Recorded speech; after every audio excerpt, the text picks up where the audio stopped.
Dear Kambeze Etemad, thank you for joining me today.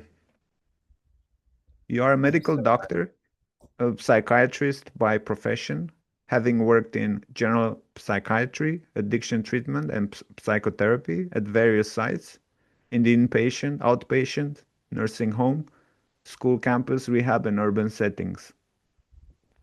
You are also familiar with teaching and student affairs at the university, college, and school levels. You have been a university lecturer, but you have also engaged in homeschooling and in community education. I also know you as a musician, a pianist and vocalist, and as a writer. So, medicine, education, art, and spirituality seem to be key themes for you. Perhaps later you can explain how you integrate these different orientations. But first, let's begin with medicine and mental health, which is a big issue in any society today. Could you please explain the type of expertise you've had and the kinds of issues you've encountered as a medical doctor? I'm interested here not only in knowledge about patients and broader mental health trends or challenges, but also in insights about the institutional and societal aspects of health and mental health. All right. It's great to be talking with you under any circumstance. So,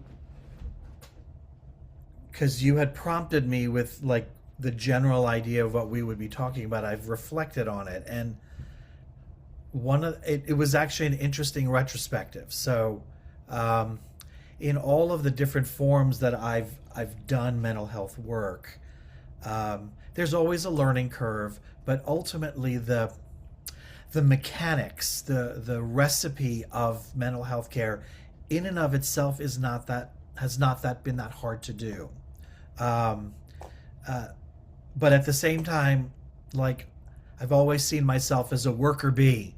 Like I'm just there in the trenches. I'm doing the work and trying to help people and like learning how to navigate different types of situations. And so I thought maybe before talking about any kind of issues, um, just like to mention the things that are the big positives for me about it.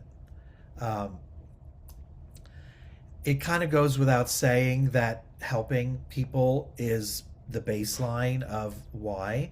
So I won't like go into that. But on top of that, there were a few things that came immediately to mind. The first one is being in a learning process on about a variety of things. So there's me learning about things, learning about the field, learning more about the science, learning more about the art and the dance of mental health care. But what's always been more something that jazzed me the most was when I was part of somebody else's learning. So first would be helping a client or a patient learn. Um, and it isn't necessarily helping them learn about their diagnosis or what their best treatment is, but anything that they might learn about themselves or about their life that would equip them to move forward, whatever that might be. Whether it's an existential question, a skill or a talent that they have, an insight about family or friendships, or, of course, their mental health. An extension of that is working with helping families of clients learn something. Um, because one of the biggest either benefits or barriers to people's well-being is whether or not the families have or lack a certain understanding about things. Um, And I also really enjoy being part of learning or teaching uh, peers, other disciplines, members of my treatment team, that kind of thing. So learning is big. Um, I think inherently problem solving, so diagnosing and coming up with a plan to help move someone's progress forward, I inherently like that. Um, Whether it's in a medicine point of view or in a life point of view. Um, Another very big thing um, is the few times I've been lucky enough to be part of a real team experience. It's preached a lot in the field and in the institutional environment, but it doesn't usually really happen. Um, I consider myself lucky that maybe three or four times in my career I've been able to experience that, and one of them was particularly great because I the medical legal role of a psychiatrist in the US healthcare system is that we are the leader of the treatment team. And what that really boils down to is the psychiatrist will be liable for any and all mistakes that anybody else makes because I'm supposed to be overseeing it. Um, so if something terrible happens, the liability, the one who goes to court is the physician. So the medical legal system requires the psychiatrist to be the leader of the treatment team. Okay, so for liability management, it's there, but I actually really took that role to heart in one of my most recent jobs. I was there for about 10 years, where I essentially I made a very deliberate effort to conduct the treatment team meetings that happen on a daily basis. Basically, nurse, social worker, physician, the mental health tech, the therapist, and any other disciplines, along with the psychiatrist, they meet every day and they discuss every patient on that unit and what's their status, what's next, et cetera, et cetera. So I made it a deliberate effort to conduct those meetings according to a set of consultative operating principles that are not necessarily the way medical consultation usually happens. And in my own experience, those operating principles of decision making, they're very effective whether you're talking about in an organizational setting, in a family setting, in a grassroots setting. It sort of can apply to any. And I was like, I'm gonna try these out here. And we developed such a cohesive team that the patients felt it on the unit. We felt it as a team. We used to call it like we had a clinical Camelot for a while. It was really quite unique. And in fact, the chief operating officer of the hospital wanted to replicate what we were doing with the other units in the hospital run by other docs. So like that was almost a pinnacle experience. So I would say that's a very big part of it, is to be able to be part of a team like that. Okay, so those would be the biggest positives. In terms of issues that I've run across, they kind of grouped in my head in three categories. One are diagnostic challenges. The second one are challenges related to psychiatry and mental health care in general. And then the third area had to do with challenges involved in the care of addiction. So, starting with the diagnostic challenges, at the top of the list is the challenge of getting adequate information to make a good diagnosis. In other disciplines of healthcare, in medicine, you have the benefit of x-rays and radiology, lab results, physical examination.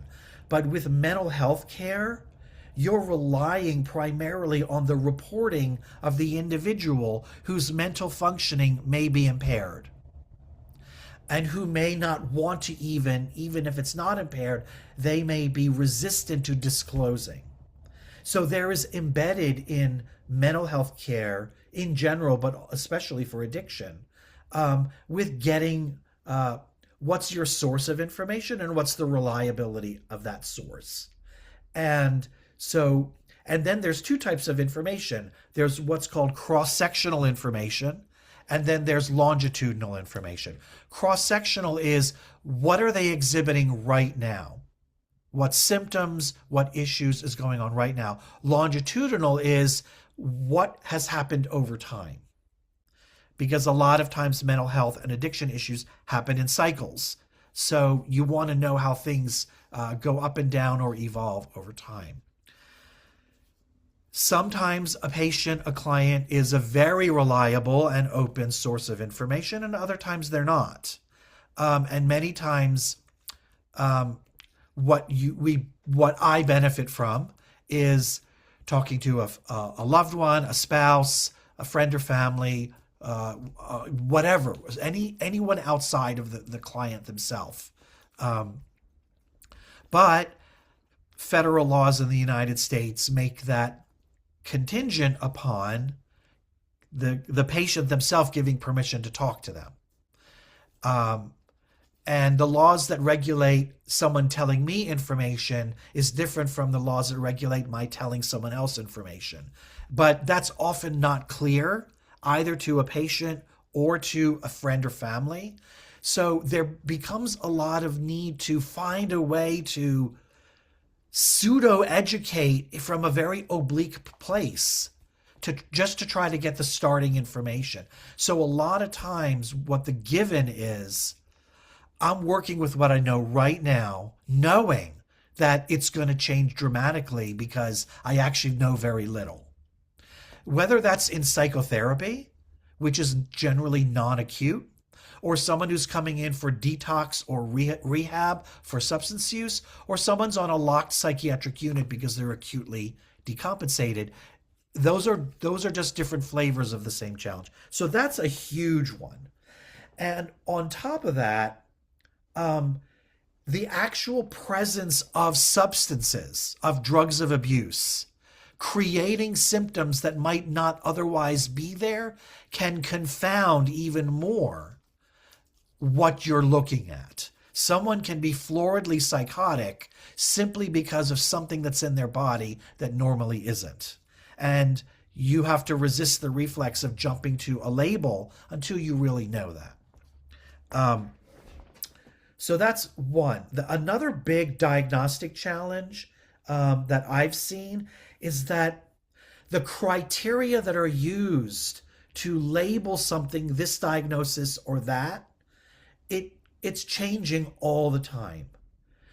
In most of the world, the ICD is sort of the Bible of diagnostic categories. In the United States, there's the DSM, which is basically the psychiatric Bible of diagnosis. That book gets revised every 5 to 10 years. And sometimes the revisions are minor, and sometimes they're major, and sometimes they're, in my opinion, they're driven more by politics and fads than they are actually based on what the latest research is. But in my experience over these past 30 years, the essence of what someone is going through doesn't really change. What we call it might change, but that can actually become more confusing.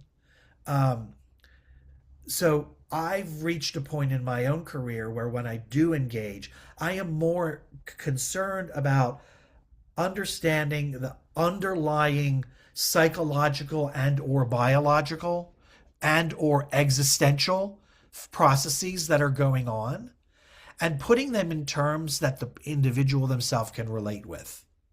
If they're an artistic person, I will use artistic language. If they're religious, I'll try to use the language of their spiritual orientation. If there's something else, then I'll do that.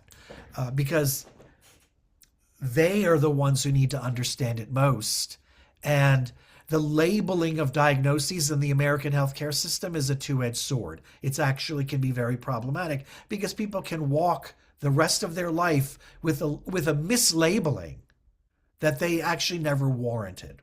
So but at the same time, when you work at a hospital, in order to get the insurance to pay, you need to give a codable label. So there's a tension between squeezing someone's situation into actually an arbitrary characterization for the practicality of the survival of your job and what's really going on with them. So and I'm not the only one who does this, a lot of doctors have their official paperwork, and then they've got their unofficial crib notes that they use to help them understand what's the bigger picture. The last big diagnostic challenge is that in the world at large, at least in the United States, overdiagnosis is a fetish now. Not only do doctors overdiagnose, in my opinion, but people love the labels of diagnosis. It's a badge of honor for a lot of people to say, I've got this, I've got that. And it has become part of status. So much so that the generation that my daughter is part of, like we've had conversations about this, like if you don't have a diagnosis, there's something wrong with you. Like, oh, poor me, I had a pretty good growing up. Like I don't have street cred with people who have 3 or 4 labels to their name. Like that's how far it's gone. And of course, diagnosis is legitimate and labels are appropriate when you're tagging something you need to address. But when it becomes a fad and a fetish socioculturally, then in the doctor's room, you have to deal with the expectations that come with that. And a lot of times dismantle it or decide whether it's worth the fight to dismantle it. So that's the only reason why I bring that up, not as a social commentary, but practically people walk in with an expectation of, well, I've got this, this, and this because I found out on the internet. And it's sort of like, well, actually, it's more looking like this, or it's only one of them that can show itself in all of the ways that you're looking at. And you almost have to walk them through a process of unlearning that didn't exist 20 years ago. And then one step beyond that is when these labels are used by people to excuse behavior that they actually have control over, but it's just an excuse. And again, it's not everybody, but it is a phenomenon. I mean, after a while, sometimes you got to say, dude, it is not your diagnosis. You're just being a jerk. And you have control over that. So those would be the diagnostic things that are the biggest. Let's take a sip of water. I really enjoyed that. I wanted to ask about diagnosis, so I'm happy you've covered that. Okay. Do you want to ask that now or do it later? No, it's fine. Just go on with your second one. Okay. So the second one are general psychiatry and mental health care. So, getting people's medication history is a specific challenge as a psychiatrist. One of the things that we try to do is obviously understand what's going on with them, come up with a diagnosis, but also get a sense of what have you been tried on? What interventions have been attempted? Did they work? Did they not work? Side effects, this and that. You can do that about psychotherapy also. But a particular challenge that I've had has been the medication history. And so people don't always remember what they've been on. Or it gets muddy in terms of the history of how long were you on it. Were you started at a good dose? Were you given enough time at that dose before judging if it worked? If it didn't work at that dose, was it titrated upward each time after waiting a certain amount of time before judging whether that medication is to be tossed? Because a lot of times, especially when, in my experience, it's not just psychiatrists who rush people through. Like they're started on, let's say, Prozac. And before you know it, they're up to 60 to 80 milligrams of Prozac in only 2 months. And that's just too fast. And then they develop side effects. Well, of course they develop side effects. You went up too fast. What you do is you start on an average size person, let's say, you start at 20 milligrams. You got to give it at least a month, maybe 6 weeks. Then you judge side effects and benefits. And then you go up another 20 milligrams. And then, so really you're talking about almost half a year before you can max out on a medication. It's even worse when non-psychiatrists prescribe psychotropic medications, which is very common in the United States, that there's been a big push to have primary care physicians prescribe psychotropic medications. And, the occasional mildly depressed person who works with a primary physician who is judicious and knows what they're doing, that's great. And I'm all for it. But unfortunately, a lot of people don't practice that way. So a lot of times they can't provide whether or not, in fact, what they've tried worked or didn't work under the right circumstances. So it's half information, half instinct about, okay, this person feels strongly about never going back on this medicine, so it's off the table. But I did talk a little bit about that. It doesn't sound like you were really given an adequate trial on that, and they were kind of open to trying it again. Okay, then that we can consider on the menu, kind of thing. So that's a summary, but this is a painstaking process. And sometimes folks won't even remember everything on first pass. Like it might take multiple sessions and interviews. And it's a little hairy when you're trying to figure out what to do right now because, okay, what you do over time is different. So I often end up having to spend much more time on the medication history than what is sort of the template that we're trained to do.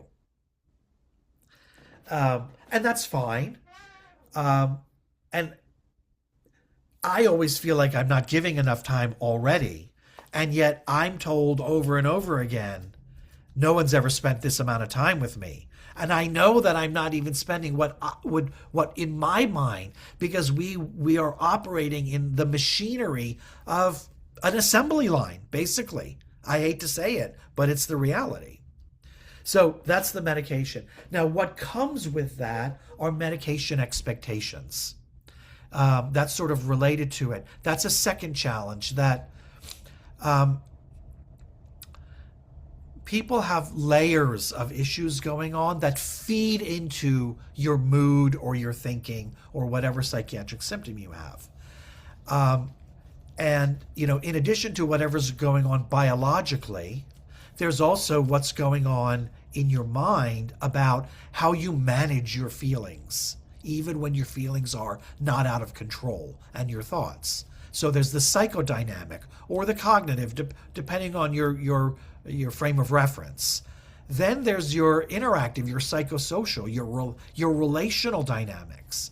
And then there's more and more evidence of what we eat, how we sleep, what's in our water, what's in our air. There is mounting evidence that is playing a much larger factor than, frankly, the conventional Western medical system ever wants to acknowledge.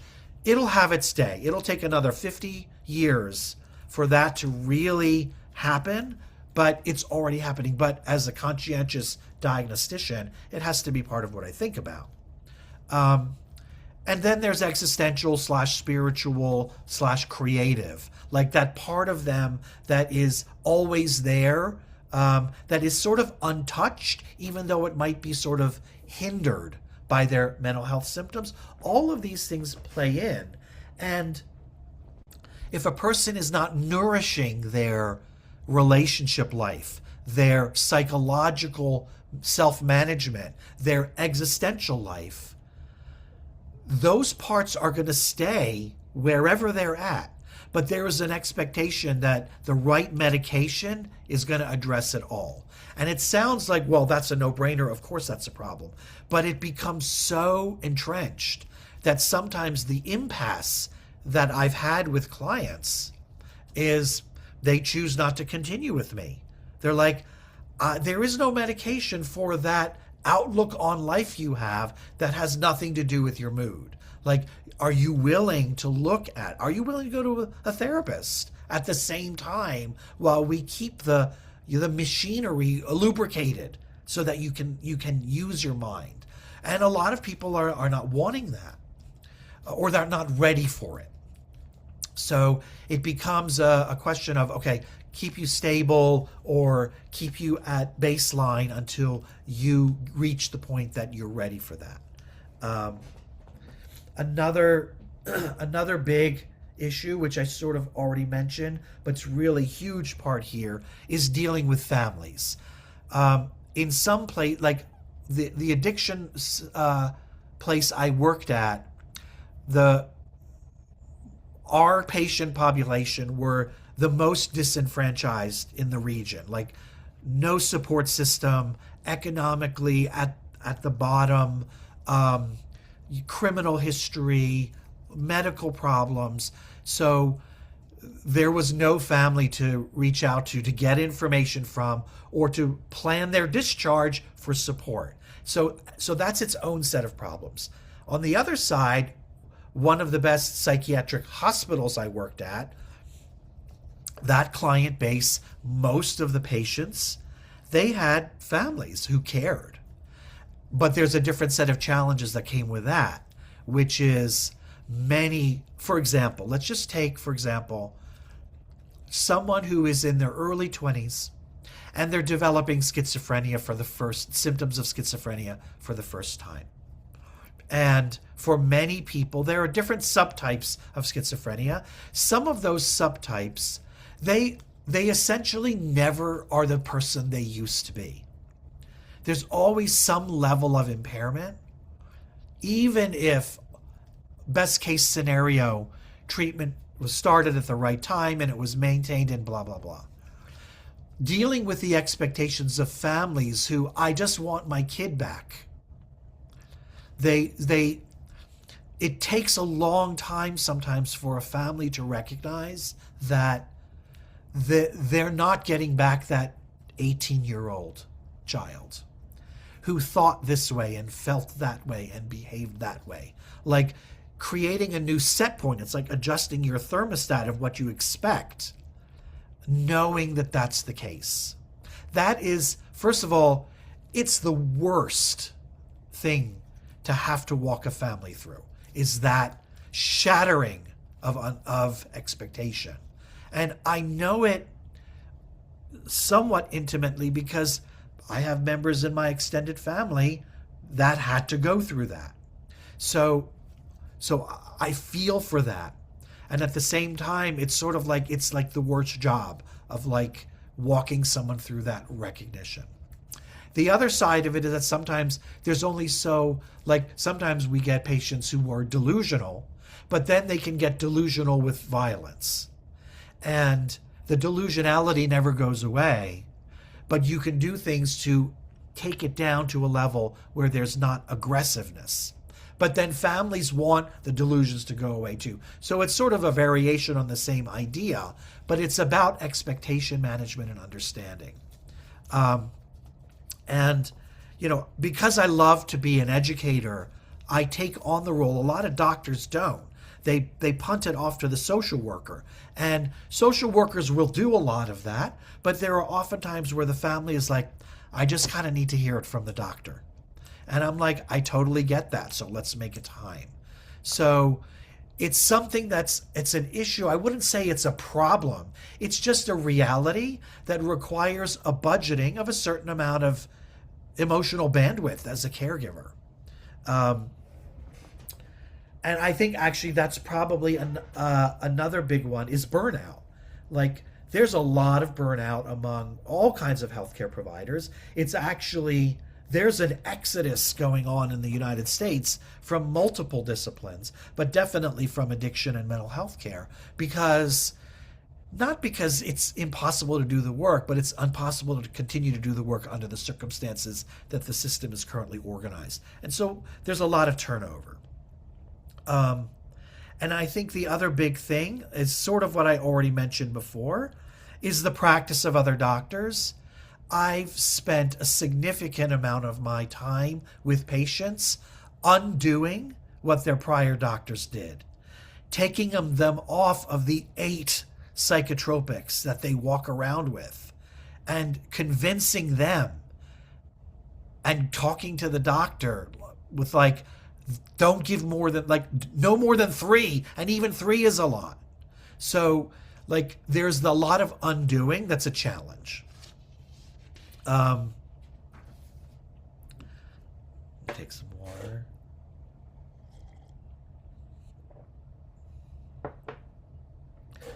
Okay, so addiction. So with addiction, it starts again like all of the others. It's about getting information. The thing about getting information that helps you diagnose is that it's a lot more than just diagnostic information. You're dealing with a bigger beast when you're dealing with addiction. Um, because okay, so there are different types of people who suffer from addiction.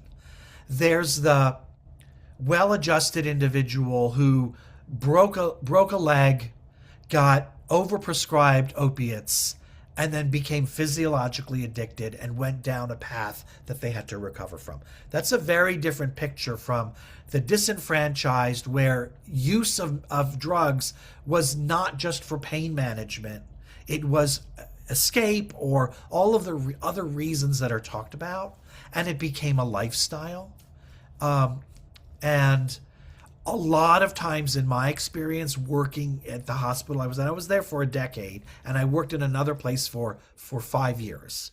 So like what I saw a lot was that that subtype of people who struggle with addiction, they are extremely skilled at deception, at self-deception and other deception.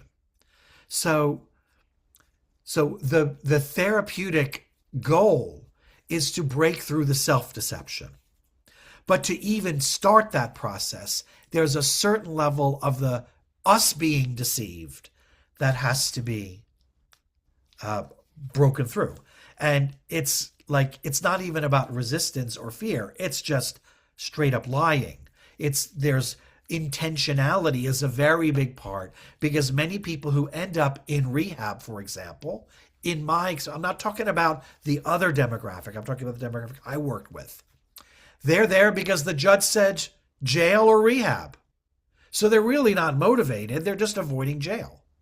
Or they're in rehab because they got kicked out of whoever's couch they were sleeping on, and they don't want to be homeless because it's below freezing. And part of their story was to let me do one last cocaine binge or whatever the latest, drug of the month is. And, let me then go to the emergency room and claim to be suicidal. So there's a whole charade that is part of it that we can't treat as a charade. You can't just say, oh, that guy's bullshitting. You got to really go through the observation that's longitudinal. You can't make a cross-sectional assessment of someone who's saying that they're suicidal. You got to watch over time whether the true suicidality that's accompanied with certain other behaviors is manifesting or not. So we bring them in, and what they really need is a place to stay, but they also would benefit from some rehabilitation. So they end up in rehab, and then we've got to deal with this package of storytelling, not knowing. So one of the things that we often do in treatment team is, okay, we're talking about person X, and we'll go around the room and basically, what part of the story did you get? What part? So we would literally triangulate all of the info, and then we would use that actually to confront the client and say, okay, what's the real deal? Or, we say, look, you're going to be discharged if you don't let us contact your parole officer, or whatever it might be. And then we start to get collateral information. So it's the same thing as anything else, but it's a little bit more theatrical. It's a little bit more of a production to manage it. And that's why working with treatment teams in addiction, to me, is like most important. The other challenge I found with addiction treatment is I have to see the person in front of me as simultaneously a friend and a foe, because they have two sides to them, at war with each other, but also coming out at different times in their treatment. So it's a dance. Like, it's learning how to lead and then be led. So like, it's not even just a dance, it's about switching roles, but it's really about a dance. Like, one moment you kind of have to be a hard ass, and then the next moment you got to be ready to be very compassionate. And then learning, how do you do that without putting yourself through an emotional roller coaster? And most good caregivers, they find that sweet spot where they can do that as part of their reflexive behavior without having to switch on and off their actual emotions. Because actually being emotionally out there in real time is actually a liability. So you kind of draw upon the battery of your emotions, but those batteries are kind of locked up behind, in a safe, and you just draw upon it through like patterns of behavior that we all have to figure out over time. But it never gets old, because every dance partner is different. Every individual has their different ratio of this part of them, that part of them. So there's no complacency if you want to be effective. There's no like, oh, I've seen this before, kind of, especially with addiction. Some of the other smaller challenges, there's always the latest street drugs. It never ends. And like, right around the time that I left that work, there was something called bath salts that was really big. It wasn't actual bath salts like what you put in a bath and soak in. It's just what it was called. And it was crazy stuff. Like, it was somewhere between chemically, it had properties that were similar to amphetamines and cocaine at the same time.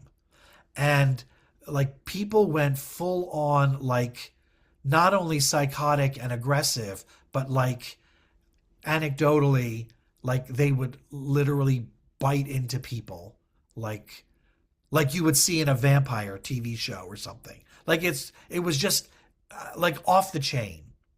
The things that people are willing to huff, to inhale, there's the usual stuff: glue, paint thinner, that kind of thing. But some people would huff air freshener. One person, they would crush up cockroaches and huff that.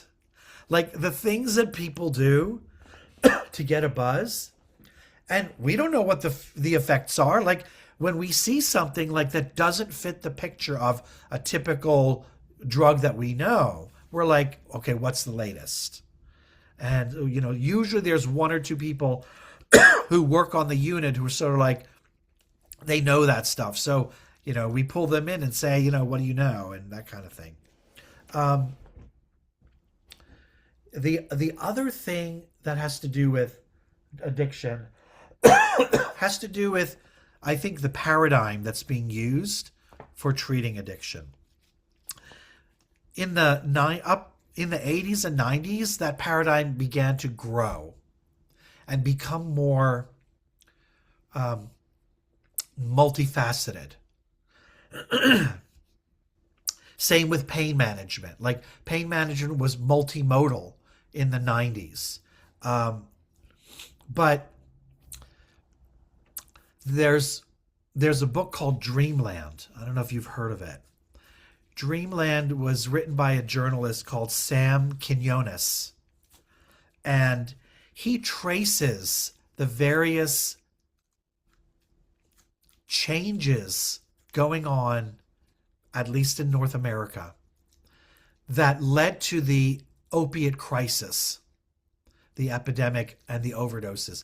And these factors were everything from black tar heroin in Mexico to the overprescription of opiates that was based on somebody wrote a letter to the editor, a doctor wrote a letter to the editor saying, um, I had this experience with the use of one of the opiate narcotics in the treatment of non-terminal illness. Perhaps it's worth exploring if opiates could be used for general pain management. Like it was no scientific research, but that letter, a couple of clauses from that letter began to get cited as if it was research. And that became the scientific data upon which the entire worldview of people should never have pain and don't hesitate to use opiates, which is essentially what defined best practice in the United States. So everybody was getting opiates for the wrong reasons. I mean, it makes you wonder, like we all around the world, we talk about what the true science is saying. The truth is that most of us don't really know. Even physicians don't know. And the thing is that physicians have now become a lot more skeptical of any individual or agency that claims to represent scientific truth. So, recommendations that cut across the board are not met with the same type of embrace as they were 20 years ago. But that's part of what happened. So Dreamland traces all of these things. And so in that context, a lot of things became no longer holistic or integrative or multifaceted. Pain management, the US legislation defunded the multimodal treatment of pain in favor of just write them a script and send them on their way. Addiction treatment has become the same way. There is such a push now, driven by insurance companies and even to some degree legislators and corporate bottom line, that let's sort of turn rehab into sort of a McDonald's drive-through experience. Have them come in for a couple of weeks, get them on their MAT, medicated assisted treatment, which is like methadone or naltrexone or buprenorphine. These are all things that are either long-term opiates or anti-craving medications, and send them on their way. And it's not going to work. It's clearly showing that it's not working. People still need some core things for the treatment of addiction. But there's been a thrust over the past 5 years of over corporatizing it and reducing it into something that is one dimensional. And at the same time, I remember seeing a documentary. This was about 5 years ago. I think it was on Netflix. It was called One Nation Under Stress or something like that. And it traced the work of a medical examiner somewhere in Middle America. He was a pathologist. And I think he worked either at the medical examiner's office or something like that. And he started observing a rise in the incidence of certain types of causes of death in his county or whatever it was. So he started to look for the sources of all of that.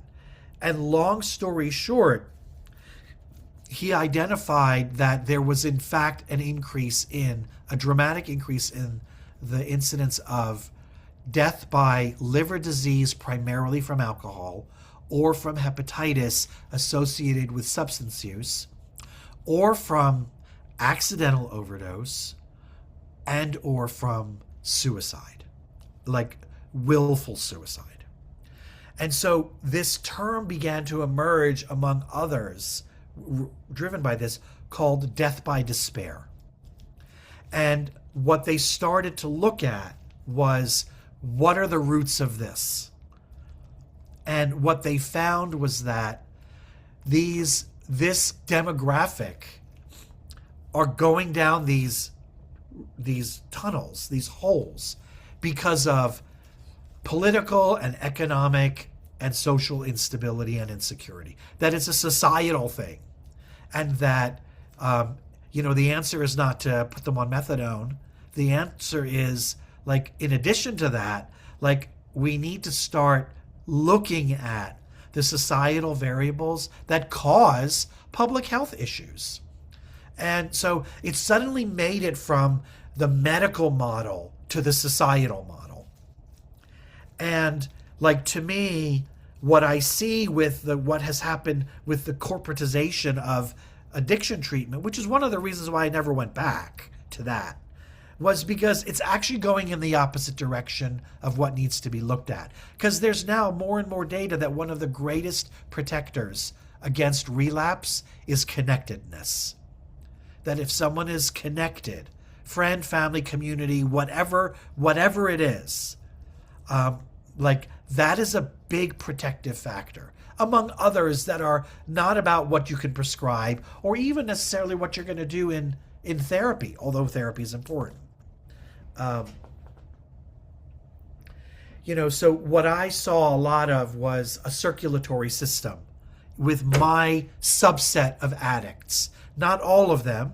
The well-to-do, well-supported are a smaller subset, but the larger disenfranchised, they circulate. They circulate from emergency room to psych unit, rehab, detox, the street, jail, shelter, someone's couch till they get kicked out.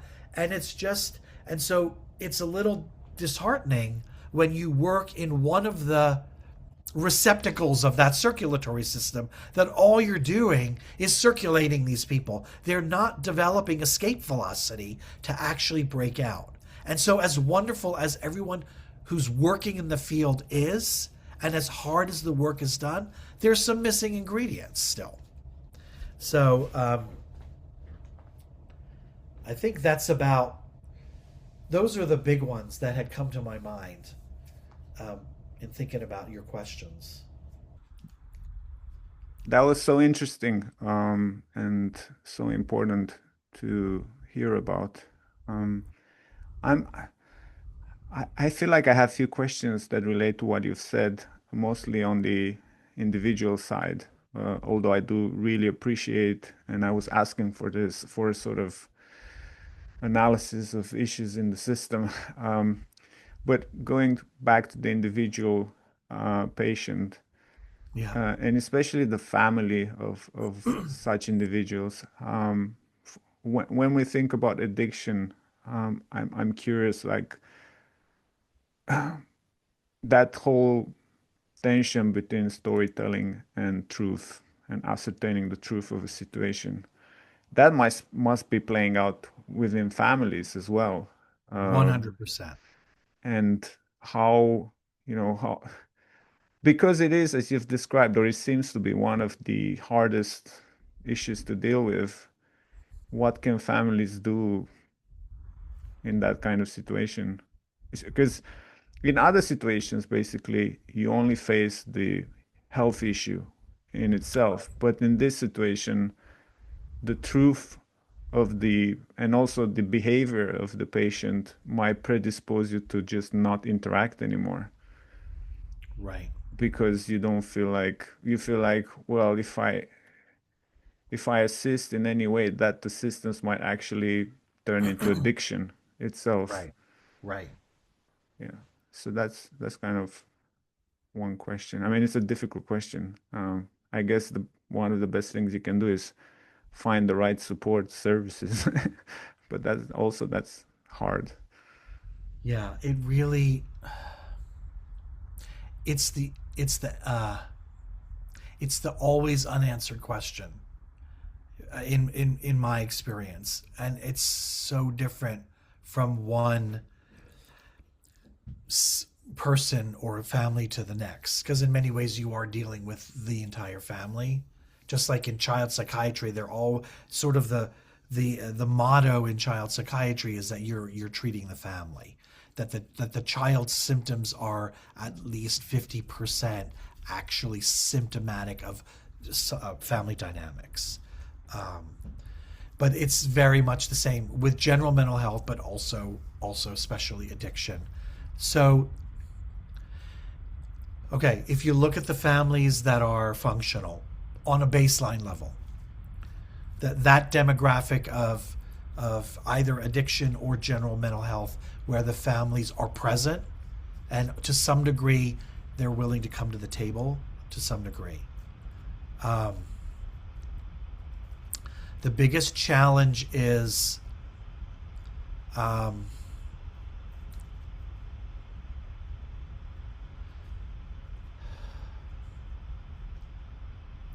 the biggest challenge is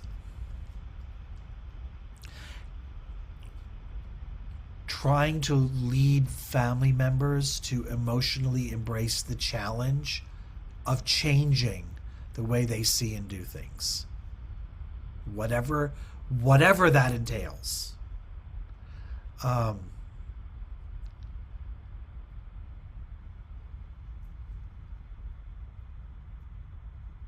so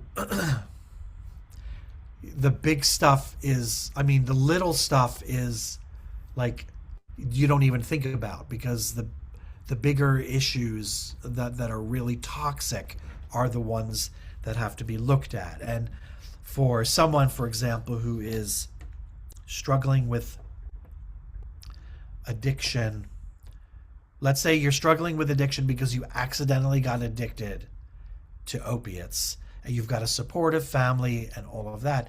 It's about making changes in the lifestyle of the family, where the kinds of things that might trigger or put the actual individual at risk of being in pain or needing that kind of treatment again, it's mitigated. So that's a very generic and relatively easy change, but it's still change. And changing family dynamics and family systems is usually not something that happens. Um, like there has to be an infusion. It's like physics. If you want to change a system, you have to infuse energy from outside that system. It can't come from the components of the system itself. So, whether that comes from a therapist or a judge or, religious inspiration or artistic creativity, like whatever it might be, it's going to be different from one to the other. But it's still like, it's not just like, okay, let me click a couple clicks on the internet and it's done. It's work. And that's when it's easy. If it becomes worse than that, then if it's worse than that, like, I mean, I remember one of one of my one of my most difficult patients ever. She was a patient of mine. The hospital that I worked at, we had one unit that was a locked psychiatric unit when somebody becomes acutely suicidal, homicidal, or unable to care for themselves in the most basic way. And then we had multiple units that were rehab units. They were not locked, they were voluntary. Um, this one person, she shuttled back and forth, back and forth, back and forth. She would, she had her addiction issues and she was on methadone. And she had been on it for a while. And when you're on methadone, a lot of places won't accept you when you get discharged. Um, so, and then she had other substances she had been addicted to, and she had like bipolar. So, but she was relatively stable with her bipolar. But she also had borderline personality disorder, which often looks like is misdiagnosed as bipolar, but it's not. There are clear differences, and you just have to be willing to take a little time to ask a few extra questions to really know it. And then when somebody is both, then what happens is that expectation management gets muddy because borderline is not about being on the right medication, but bipolar is. But when is something that someone's doing because of one versus the other? So she would get stabilized on the locked unit and go back to her rehab unit. And then if somebody says something that's innocuous, but for her was taken as a rejection, she'll go find someone's shampoo and drink the whole bottle. And not likely to actually be fatal, but you can't just say, oh, you're okay. Got to take them back to the locked unit, observe them for a certain amount of time, and this and that. So, boom, boom, boom, boom, required a lot of exploration. I mean, this woman ended up literally being on the locked unit for a year, which is unheard of in the United States. And it was largely because she was so well known throughout the entire state of Pennsylvania. Every health agency, insurance company, state agencies, all these institutions and halfway houses, everybody knew her, nobody wanted her. And finally, we managed to pull some strings to convince people who had the authority to say, let's just not discharge this poor woman just so that she's going to get readmitted again. Let's hold on to her till we find a place she can go to that's willing to take her. And we reconditioned her on a locked unit. And it took a long time. So that was one piece of the process. The other part was reverse engineering her stuff, her psyche.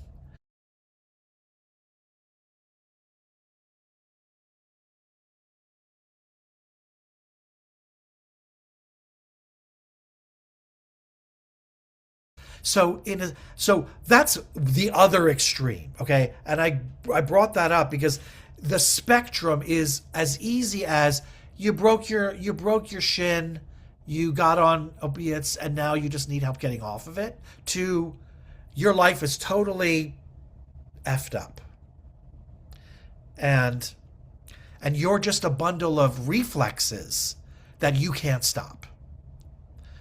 So the challenge with her was convincing her not to go back and live with her parents,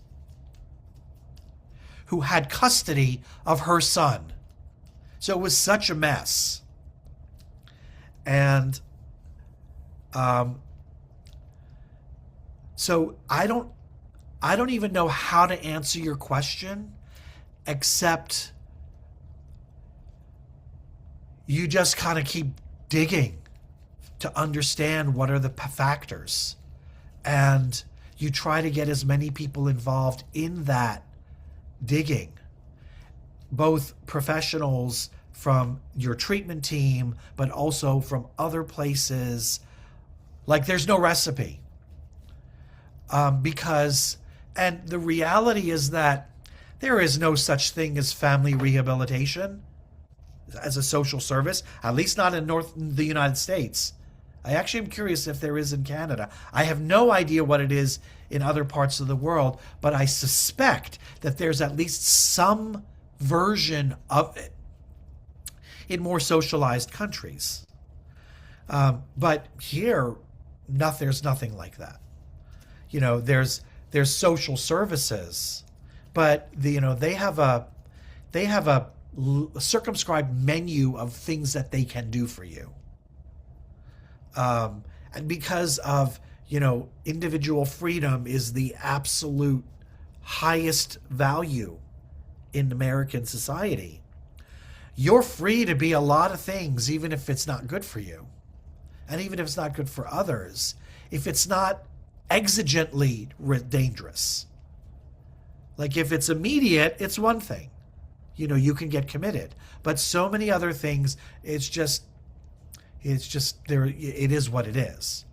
So I think it is the hardest thing looking at, you on one hand I'm grateful. I was grateful when there was a functional family, or at least a non-toxic family, and not even non-toxic all across the board, but not egregiously toxic, because family dynamics are family dynamics, and there's always one person in a family who receives what's going on in the family differently than the way the rest of the family does, because that's the diversity of temperaments.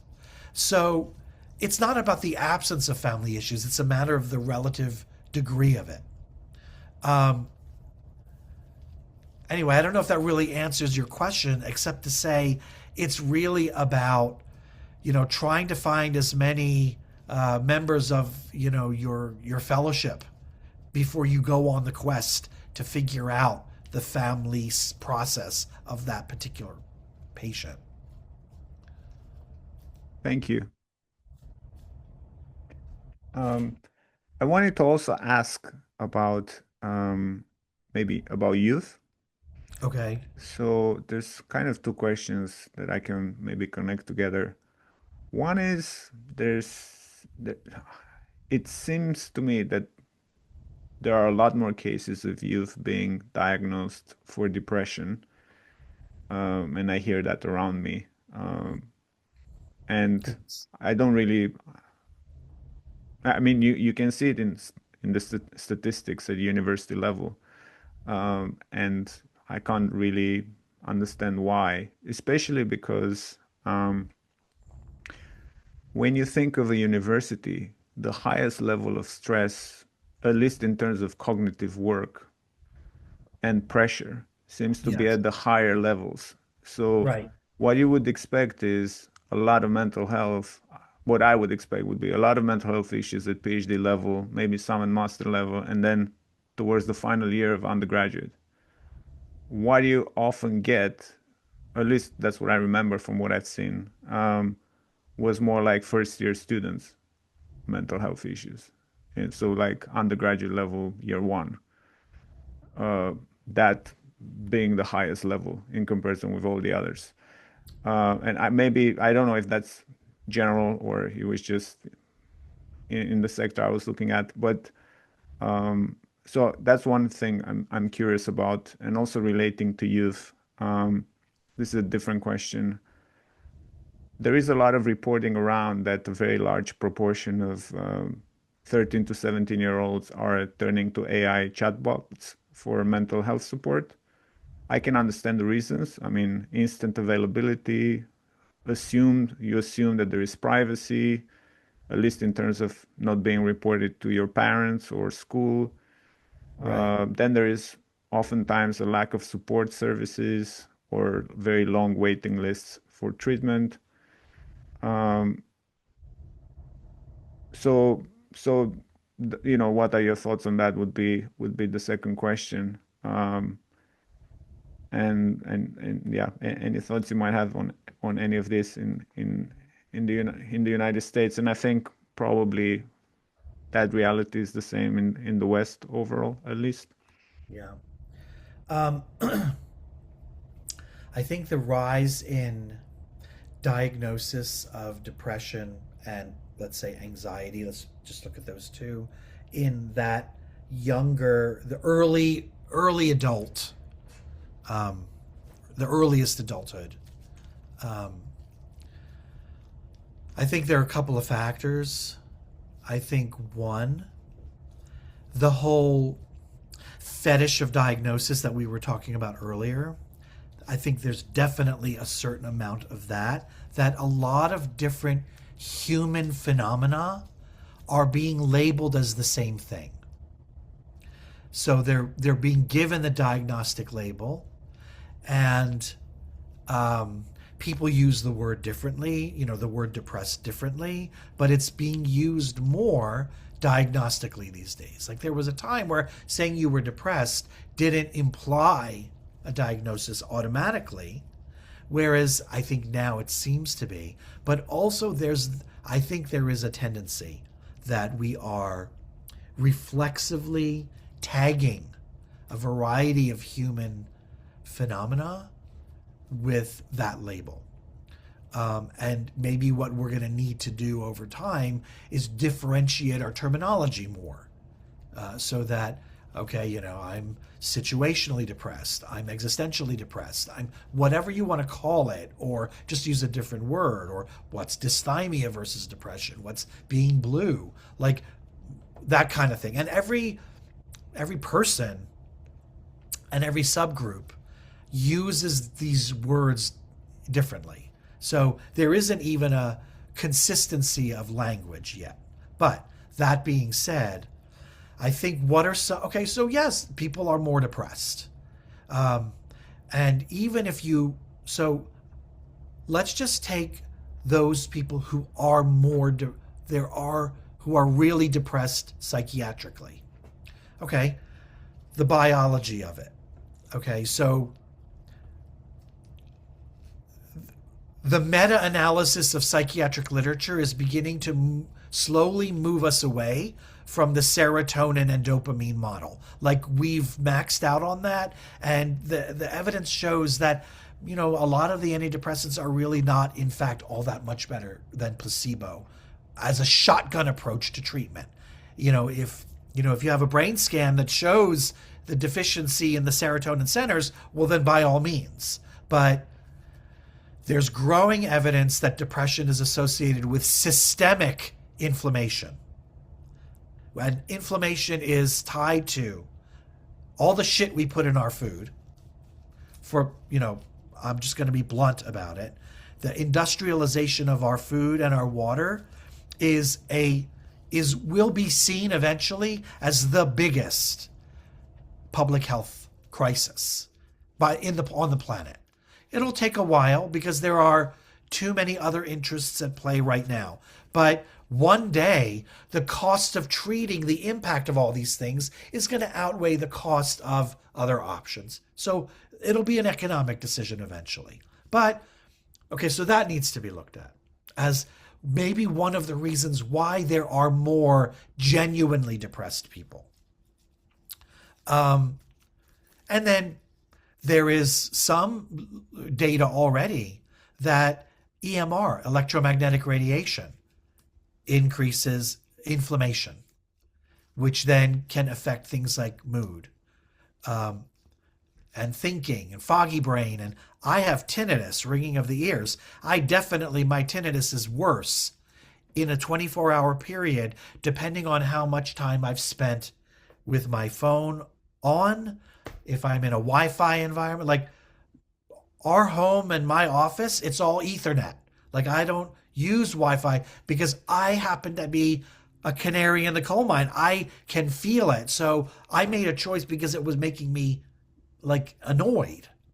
But there is evidence that something like that, and that's only increasing. I mean, we're going from 4G to 5G, and then it's probably going to go through an arc like the cigarette industry did, which is the industry is going to say, nah, it's all safe. There's no evidence of that, when in fact there already is. But also, absence of evidence is not evidence of absence. So we'll have to go through a whole economic cycle where that is looked at objectively. But in the meantime, it has to be considered as a variable in why there's an actual increase in the incidence of biologically depressed people.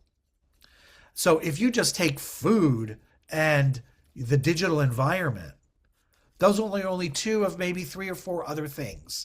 There's definitely more data about, certain types of medications that are having more psychotropic effect than we thought. So all of that. So yes, there is some increase that can be explained by some factors. There's also the fact that there's a reflex to overdiagnose and overlabel.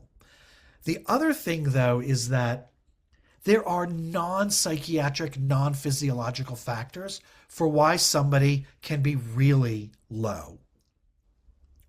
One, I mean, forget about talking about things like sleep and all that, which are obvious. But one is this whole thing about deaths by despair. I know that in this country, the mental health profile of the country really has taken a down turn since the change in our administration, our presidential administration. And that's not a political statement. It's just that the level of angst is so much higher than it was, no matter what side of it you're on politically. There's just so much more because people have been ramped up to a level of alarm, alarm, alarm, alarm, contention, contention, contention. It is depressing, and when, and certainly social media is amplifying the hyperbole of it all, which, okay, there are issues that need to be worked out, but it's being hyperbolized on social media because, one, you don't know what's real, and two, everything is theatrically dramatic about what its effect is going to be, and people are gobbling it up. So we can't pretend that's not having an effect in terms of life sucks and it's only going to get worse. The world is only going to get worse. Of course, people are going to be more depressed. And like, if we're not looking at that as a causative factor, then we're going to channel our intervention energy all in the wrong direction or in limited directions. And then I think that the, sort of the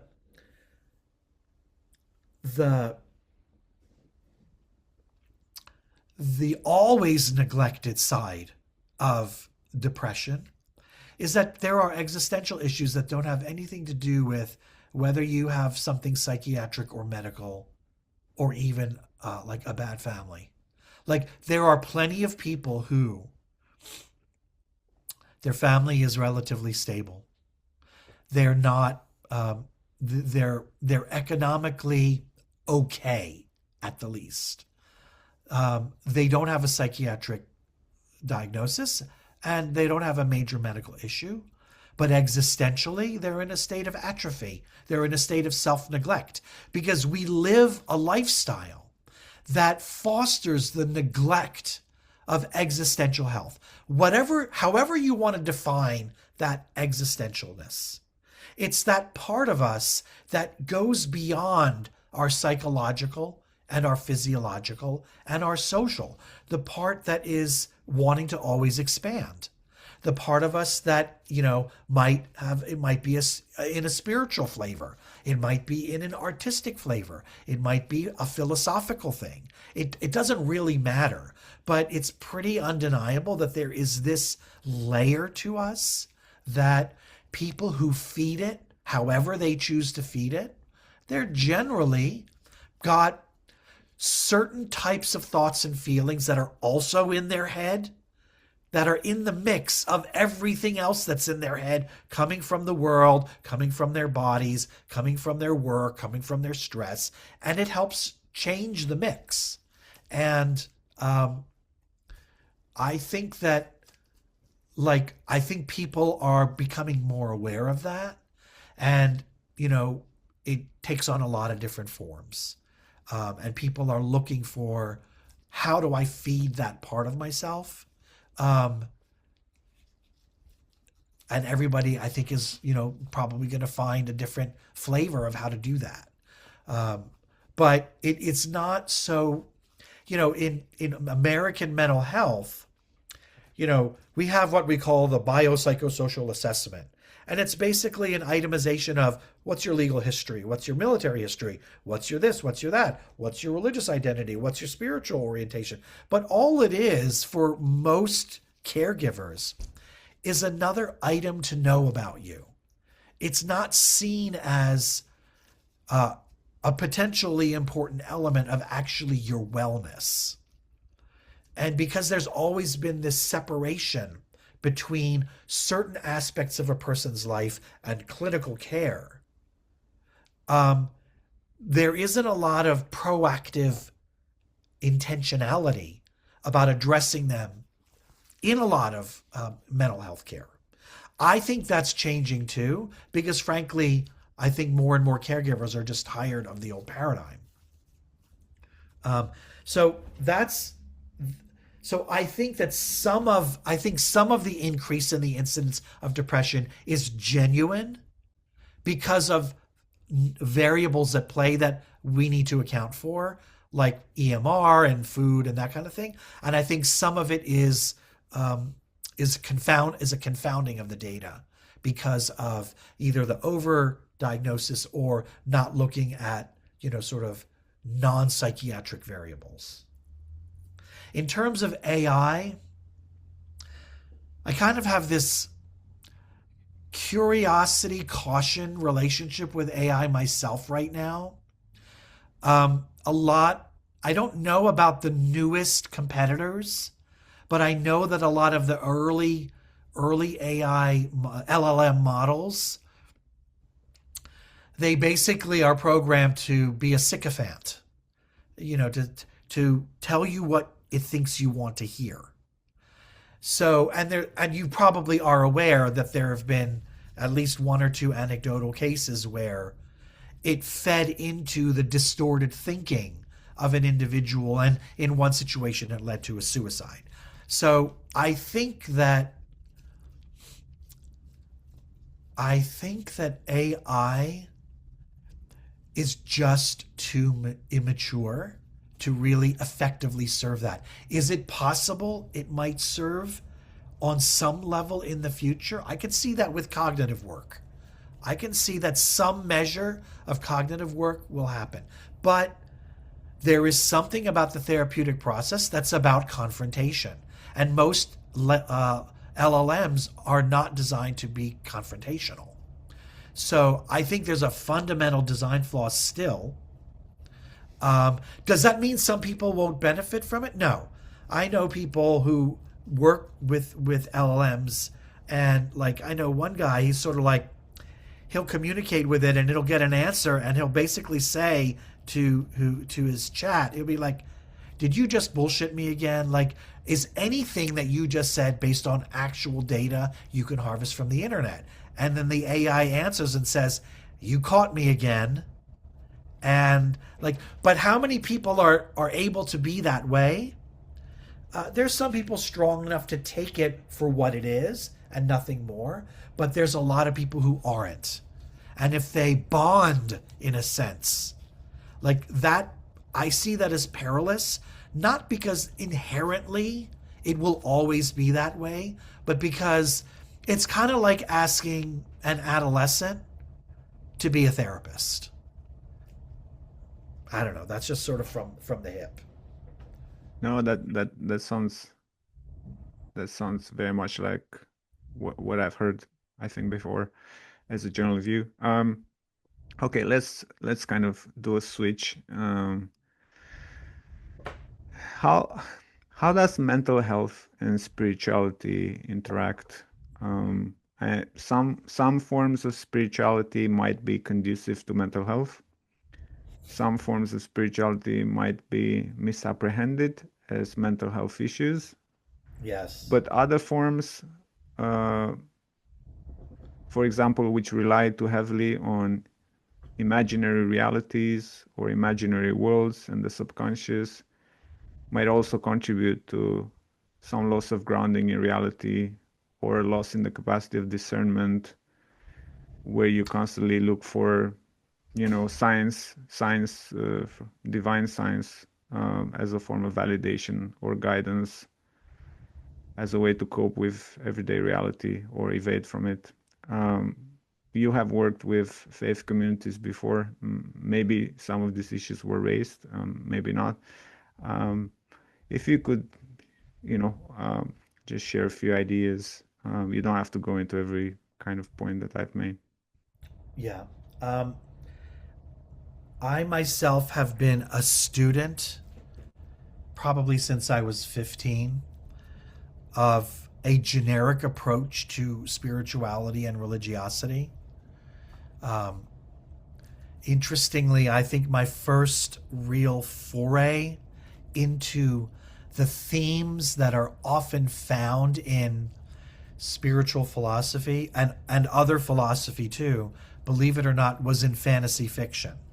Like, I found that they brought to life in an imaginary world very real themes about knowing yourself, understanding the back and forth within us, being making choices, engaging that, connecting, um, and so that was so it started earlier than age 15.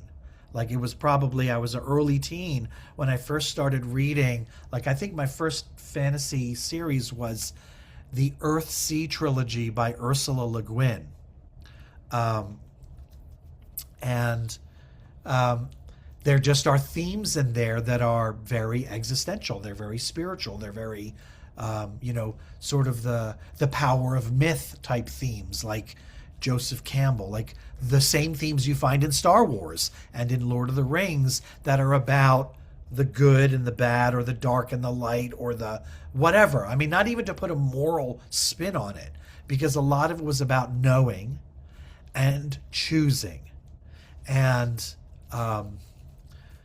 then I did my own exploration of my own faith background, which then, led me during my college years to doing that with other faith traditions, because I took some religious studies courses, and I like had the most earnest conversations with people who were of every faith background, and who were agnostic and atheist, and people who were existentialists, and trying to understand and realizing that on some level, it doesn't matter whether we're talking about a part of us that's biological, psychological, or mystical. It really doesn't matter.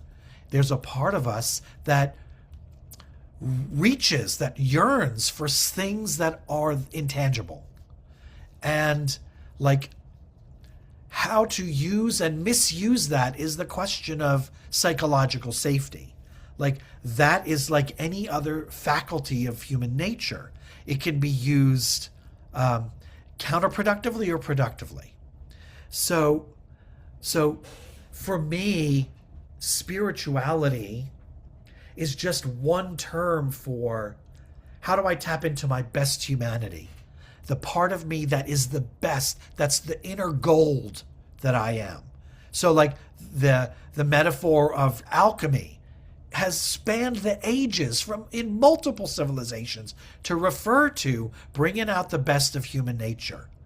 The notion of the talisman on which, I started the company by that name. Because it actually is used in many traditions and philosophies, the talisman as a symbol of what is within a human being that is waiting to be brought out.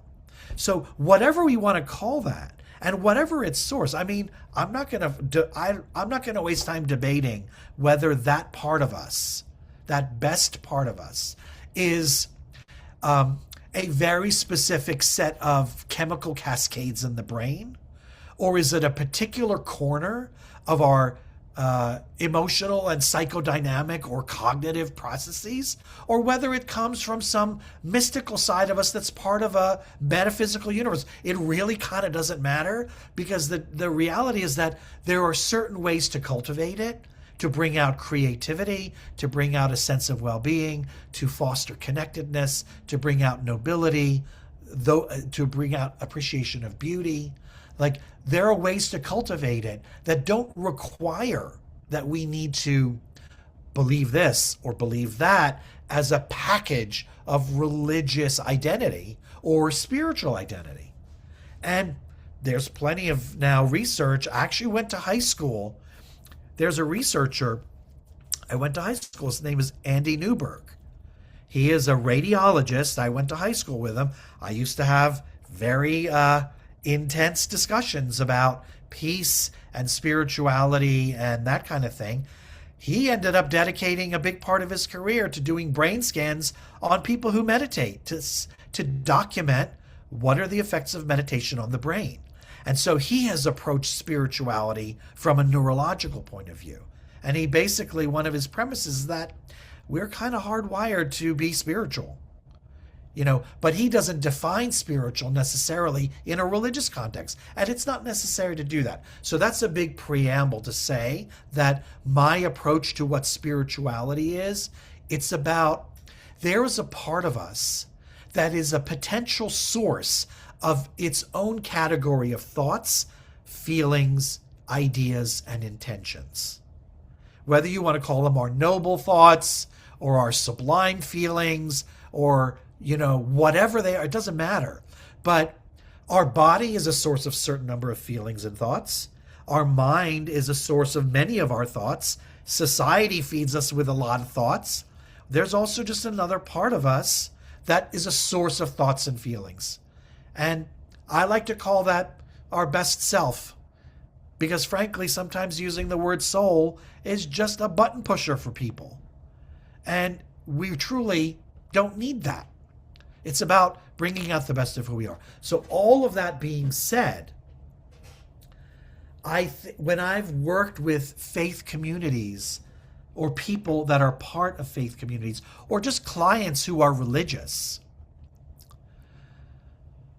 what I have found is that if you're reading the Bible, sparks the part of you that sees beyond what you are now, that sees it with a feeling of nobility, that sees it with a feeling of creativity, then read the Bible. If it doesn't, if it has the opposite effect, then don't. If listening to the Beatles does it for you, then listen to the Beatles. If Gibran does it for you, then read Gibran.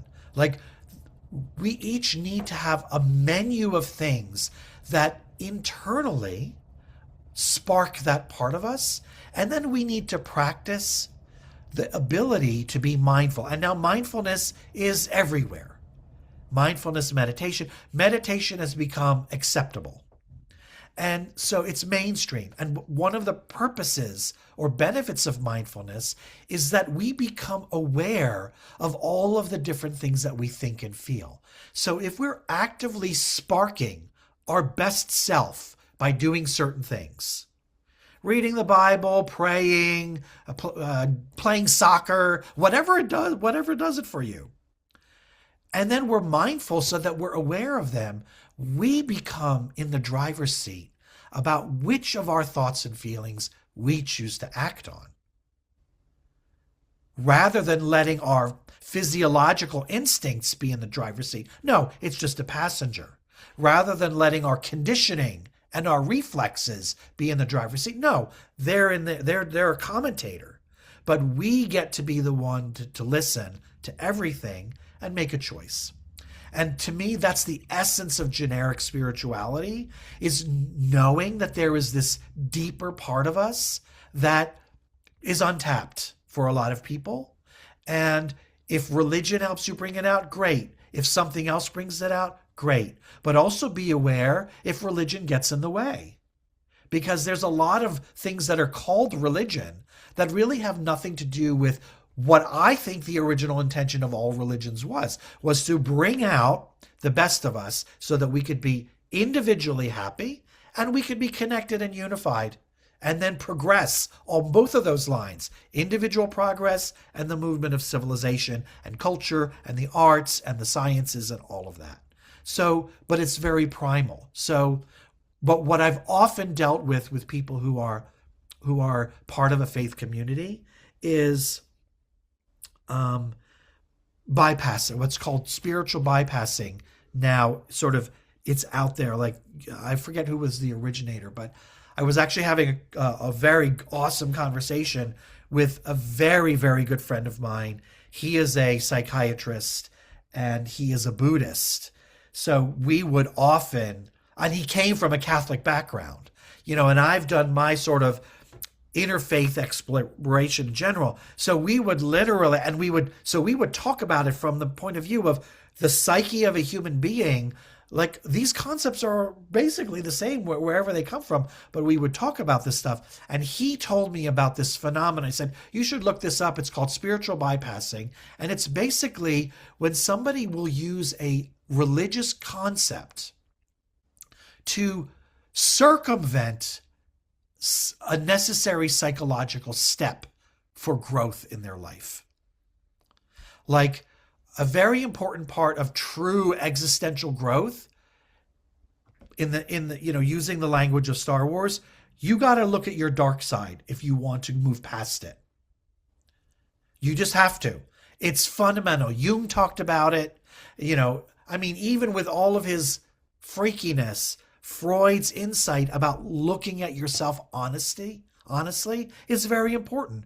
But know thyself goes back as far as the Greek philosophers and earlier. So it's not a new suggestion. But some people will say, no, my religion says that I am a noble being, so none of those dark things are real. I gotta just push them away, push them away. That actually doesn't work because the more you push away parts of yourself, it's Newton's law. It's going to push back with an equal and opposite reaction. So psychologically, true growth is about facing yourself, owning everything that you think, feel, and making your choice, as opposed to, I'm good, so I'm going to pretend none of those thoughts are there. Like, and I mean, that's an oversimplification of it, but that happens all the time. Um, that's just one example. I mean, I'm sure I could come up with others, but the idea, like, um, I think if you just were to look up spiritual bypassing, there's a lot about it out there. But that's probably the most common thing I've found as a snag in working with.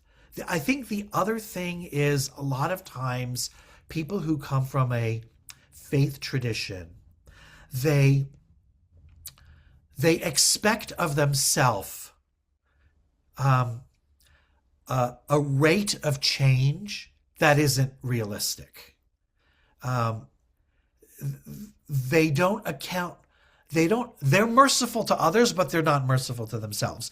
They don't account for the fact that we are developmental beings, that things happen that way in steps and stages with crises and milestones, and like it gets more and more over time.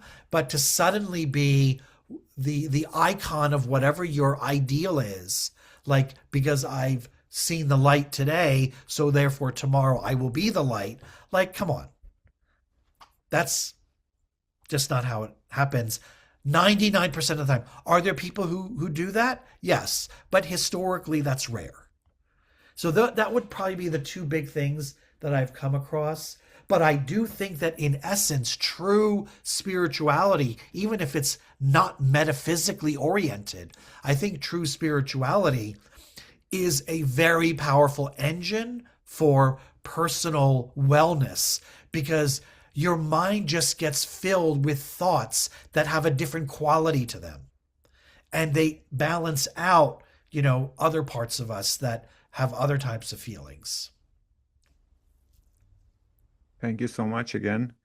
Um, let's turn now to what you've been involved with in recent times, which is named Talisman Development Services.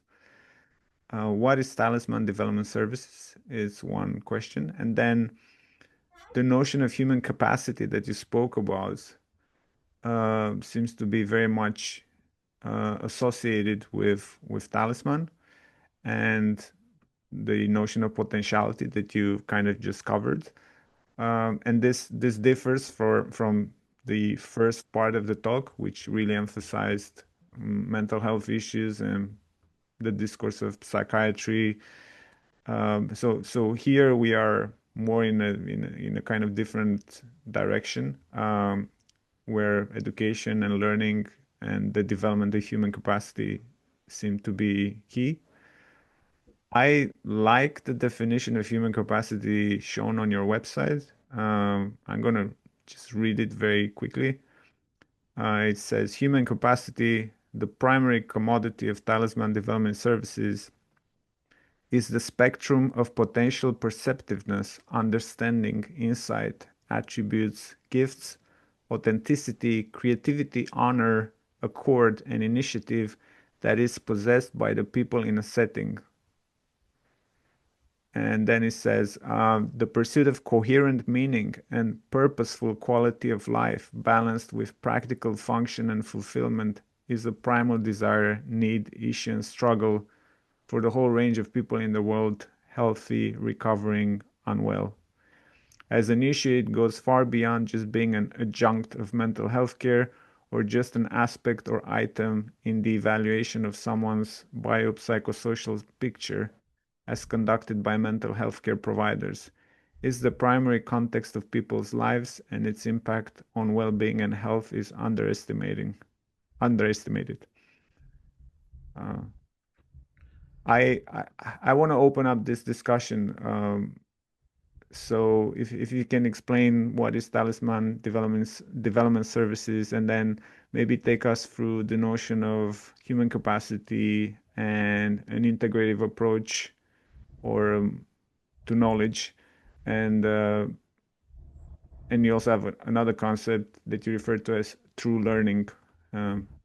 Any of those things would be great to hear more about. Okay. And I emphasize again that this is so the first part was what I was trying to learn about mental health and the medical system from you, and especially with a focus on challenges, and that was what I had asked for. And this is more like the educational side, a different side, where you are doing new things, innovative things, and I'm really curious about how about what this is and how it has built on everything else. Okay. Especially those facets we discussed at the beginning when we were talking about how you draw on medicine, but also art and spirituality and education in different ways. Um, so I'll give a short answer to the question, what is Talisman? Then I'll give a little backstory, and then I'll answer the other questions. So the company, it's a training and consulting company, which means that I give talks, courses, and provide consulting services. So the consulting services can be for individuals. So in a sense, personal consultation, which is not therapy. In fact, I draw upon some therapeutic principles and practices. It's not coaching because in many ways it's much bigger than coaching. It's kind of a parallel or alternative. You could say it's coaching on jet fuel, or it's a parallel to therapy, but it's basically an attempt to engage people in a process that's a catalyst for them, for their growth. That, okay, if we run into a therapeutic issue, I'll pull therapeutic stuff out of my toolkit to address that. And but then we'll also keep it balanced in other ways, or you might shift gears and focus on your artistic growth or whatever might be relevant to you. So that would be for an individual, but it's also consultation services can be for groups or organizations. So the common denominator of the talks, the courses, individual or group process is this idea of human capacity, which is human capacity is all the good stuff that makes up being a human being. All the good stuff about being a human being, our high qualities, our creativity, our ability to appreciate beauty, whatever they are. And it's not like I have a dictionary definition means of these are all of the attributes. These are all. It's about pursuing something that is always can be more defined than it is now. And that is in fact a big part of the process, is acknowledging that we all have a primal hunger to go after something we're never going to reach. But we go after it anyway. Um, and that human capacity for an individual is primarily about, okay, well, what are your skills? What are your qualities? What are your insights? What are your, talents? What are your attributes that if you bring them out more and more, you're going to have progress, or you're going to solve a problem, or you're going to feel better, whatever it might be. If it's about a group or an organization, it's a little bit unwieldy to try to look at human capacity as the individual human capacity of every individual there. It's about what are the great human characteristics of a group when it is a group, like a sense of cohesion, like a sense of fair-mindedness, a sense of problem solving, a sense of high morale in a workplace. So it looks differently, even though it's derived from what everybody brings to the table. And so a group human quality thing is about bringing out the best in every individual by having certain collective processes and principles in place that will do that will bring it out. So it's not only all the good stuff that is in us, it's the habits that help bring it out. Whether it's the habits of an individual, the habits of a couple, the habits of a family, the habits of a workplace. So the backstory is, sorry, something dropped. The backstory is that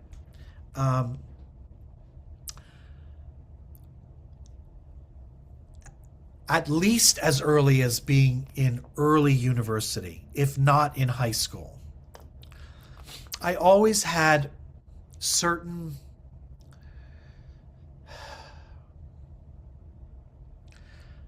I almost want to call them obsessions, but it's only because they're always there.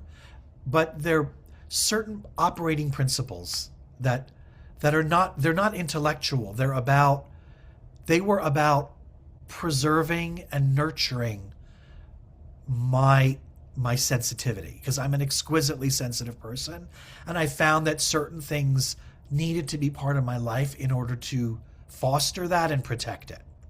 So one of them was the idea of personhood, that at the end of the day, everything that comes down to, am I fulfilling my personhood for the day?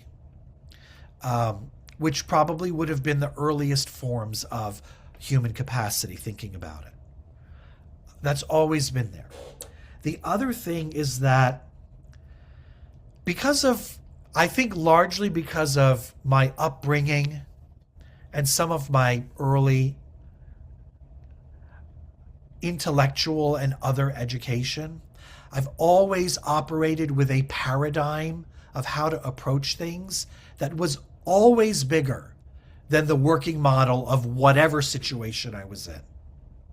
And it was actually great and horrible at the same time.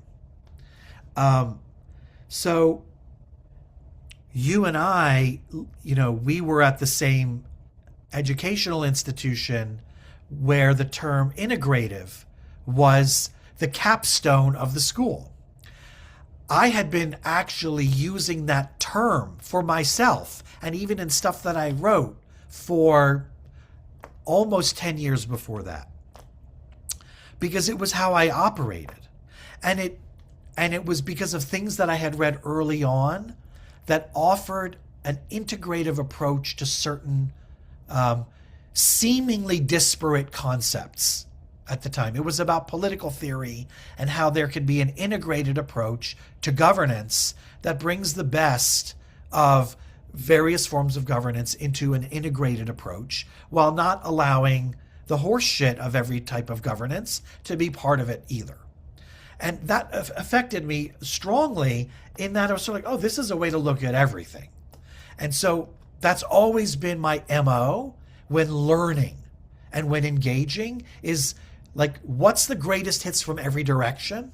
And how do they come together? Into a playlist of real, like, meaningfulness. Whether I'm looking at, the approach to human nature as a psychiatrist, which is what I've done, to how do we really think about some of the hotly debated issues in our society that always fall into polarized camps. There's another way to look at it. The other thing is that I loved being a teacher in whatever capacity I could.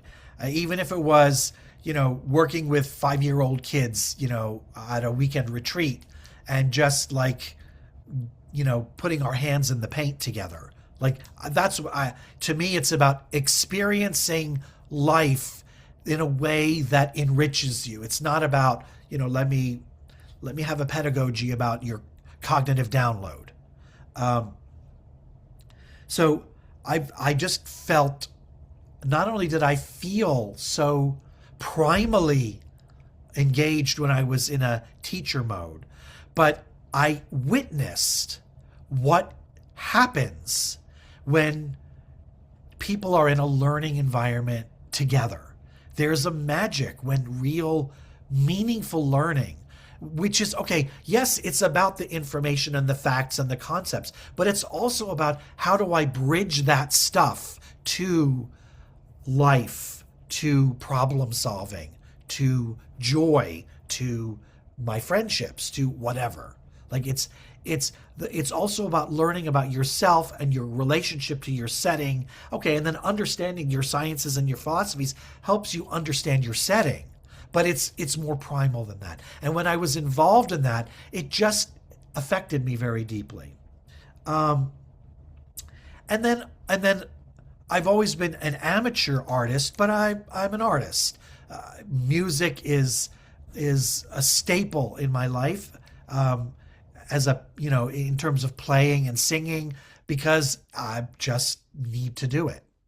And like you had said at the beginning, I love to write, whether it's just jotting in my journal or writing an essay. So being this kind of person, college was fine, because college allows a certain amount of latitude to think.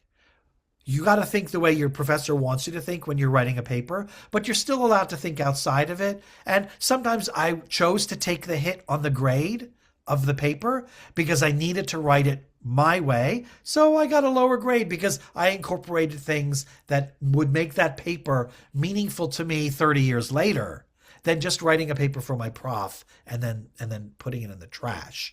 So, but I couldn't do that with medical school. Medical school indoctrinates.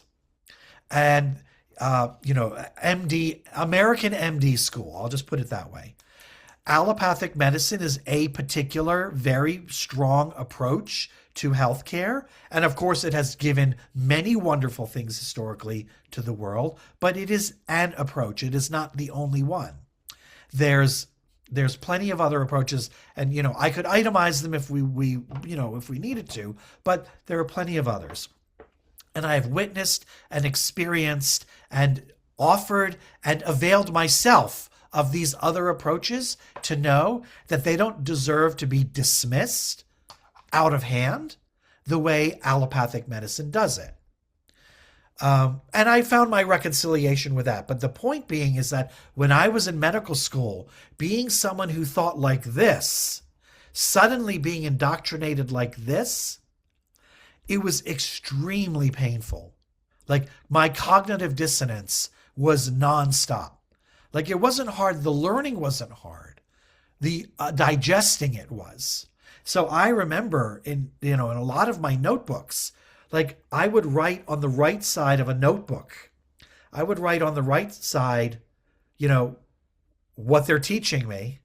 And I would have on the left side my own musings about how all of that is reworked in my head for the larger approach to things that was my life.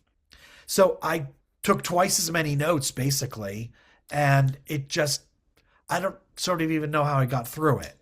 So all of that is to say that I never was a fit for just being a doctor or just being a psychiatrist.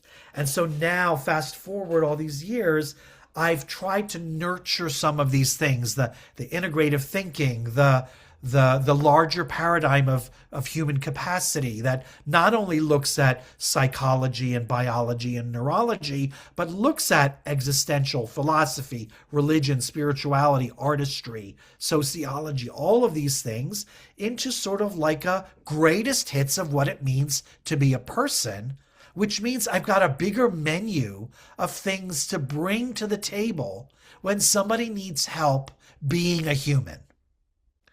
Um, so I had this idea for a very long time, and um, I went through stages of like developing one section of it, and and then finally it was sort of like, okay, 3 4 years ago I decided, actually for health reasons, like I couldn't keep doing just the conventional work I was doing.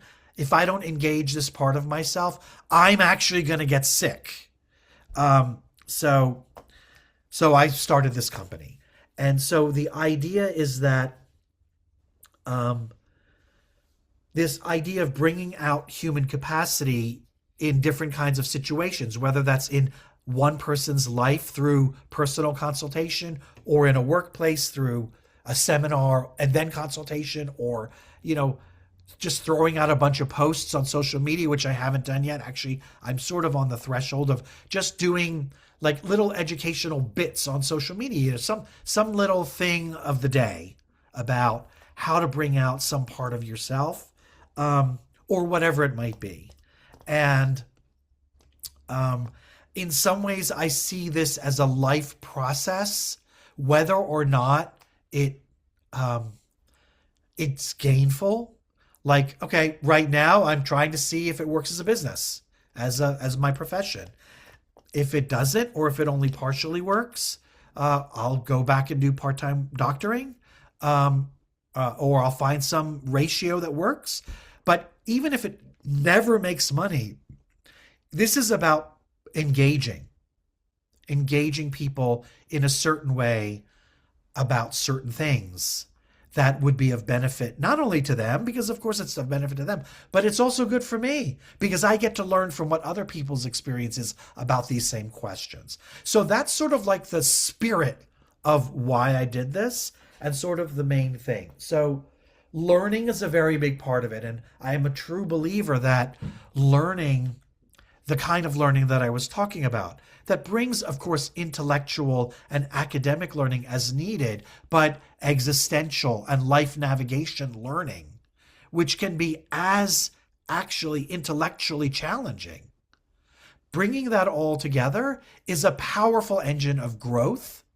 And growth, if we go back to actually what we were talking about, um, the increased incidence of depression.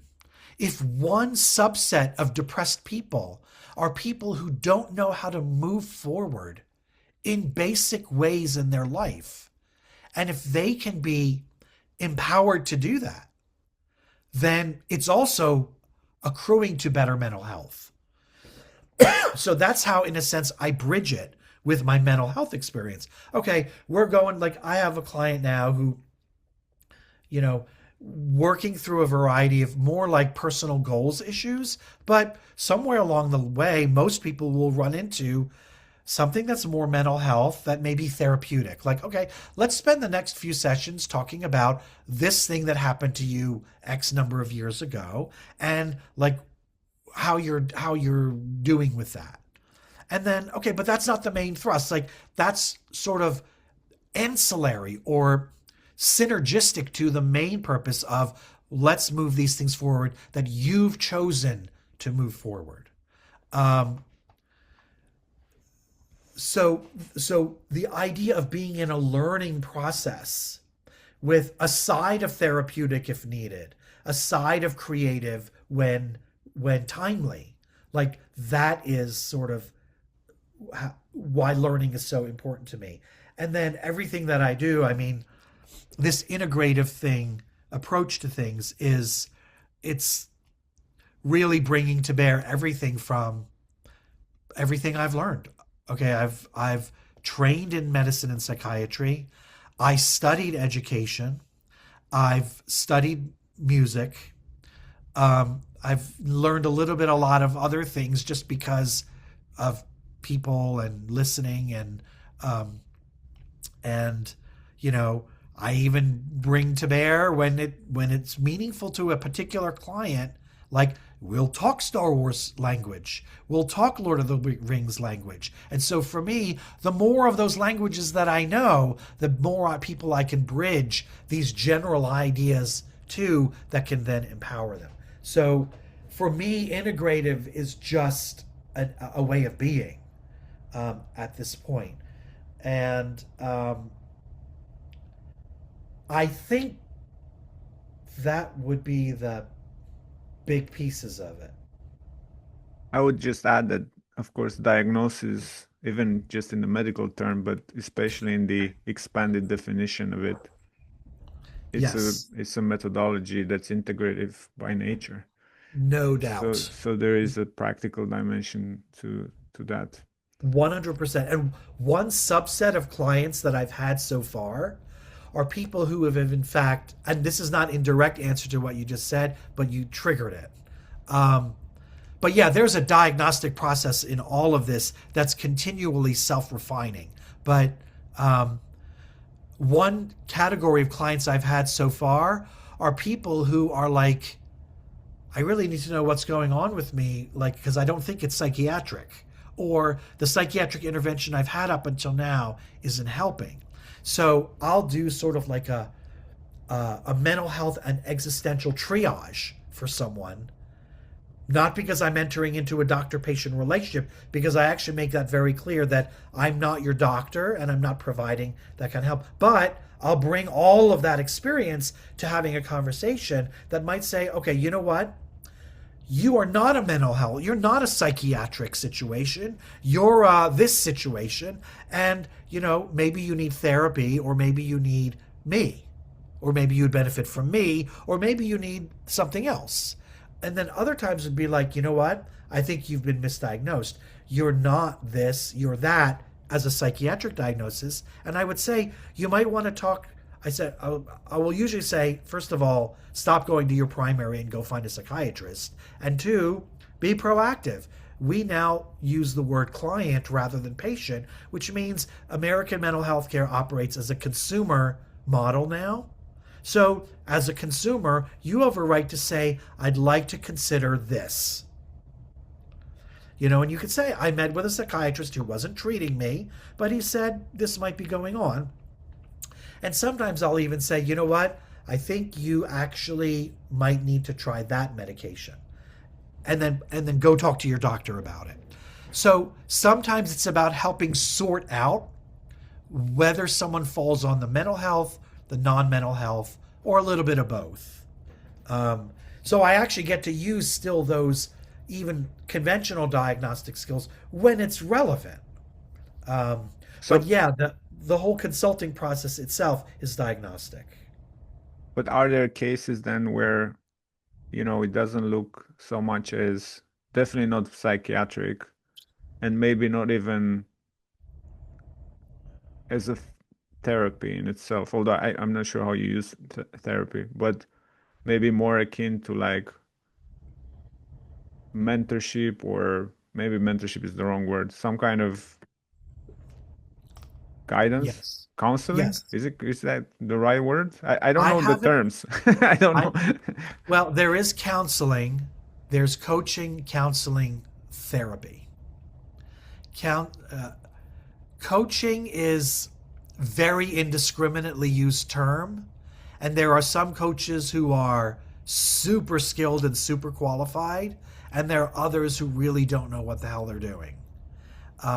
But that's just because the term is allowed to be used indiscriminately. It's not an official term or standardized. Like, you can't say you're a therapist in the United States unless you've had XYZ.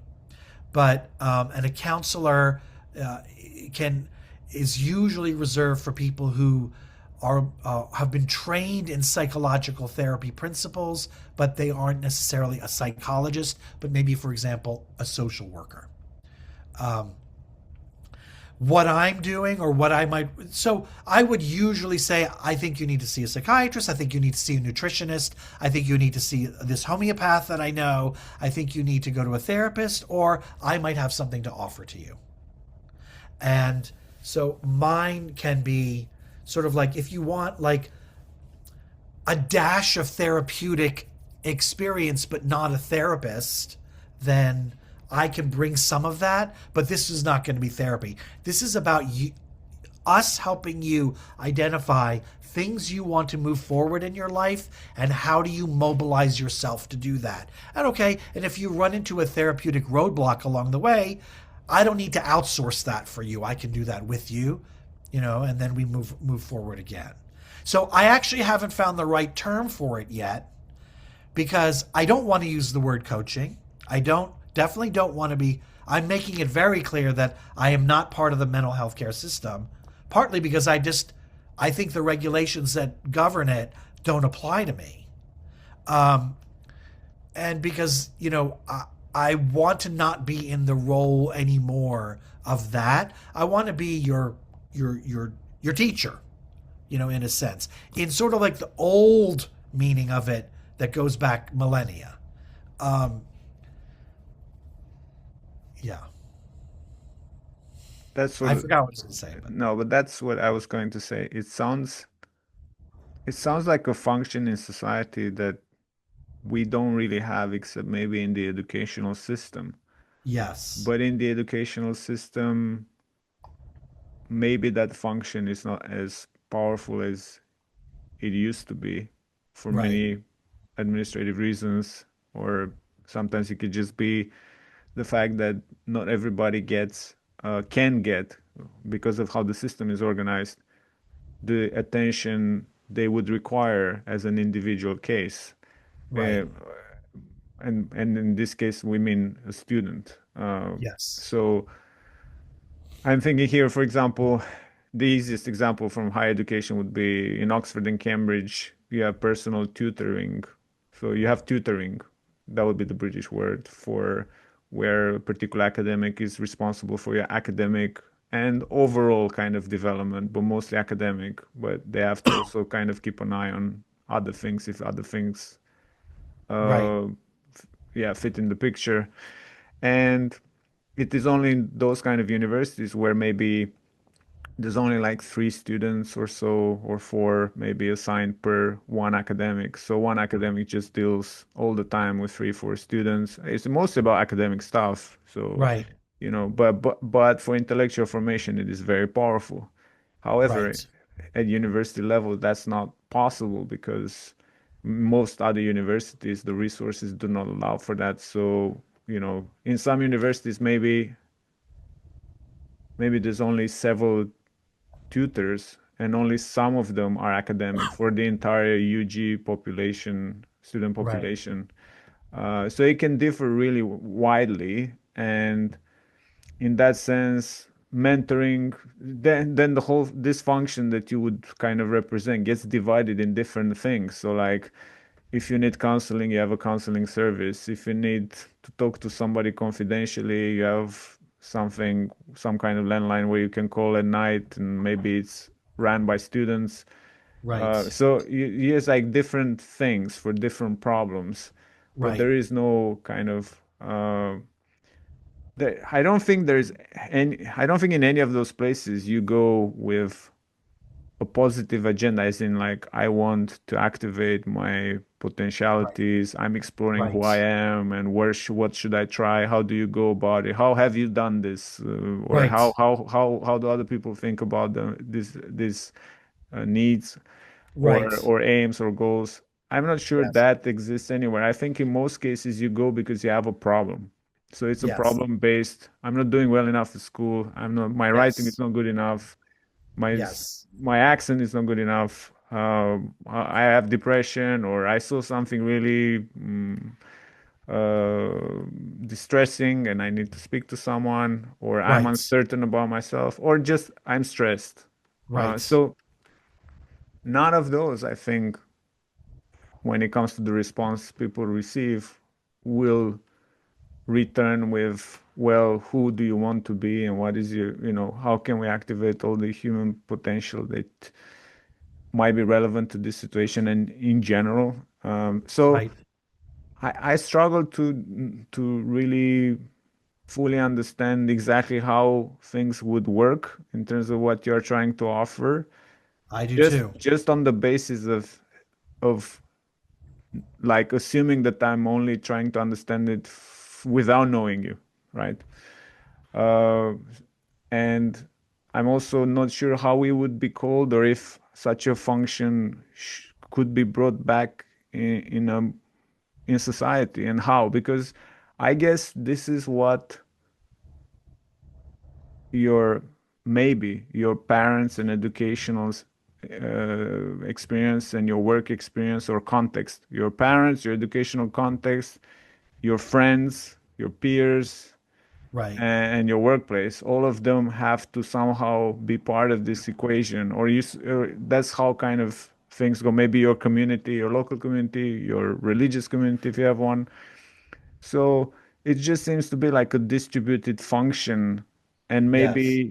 maybe there are challenges in all those domains where, I mean, looking at management in the world of work, for example, there are very strong, very powerful theories of management where human potentiality is the key thing that exists and it's quite documented, but it's Right. not very much implemented. So Right.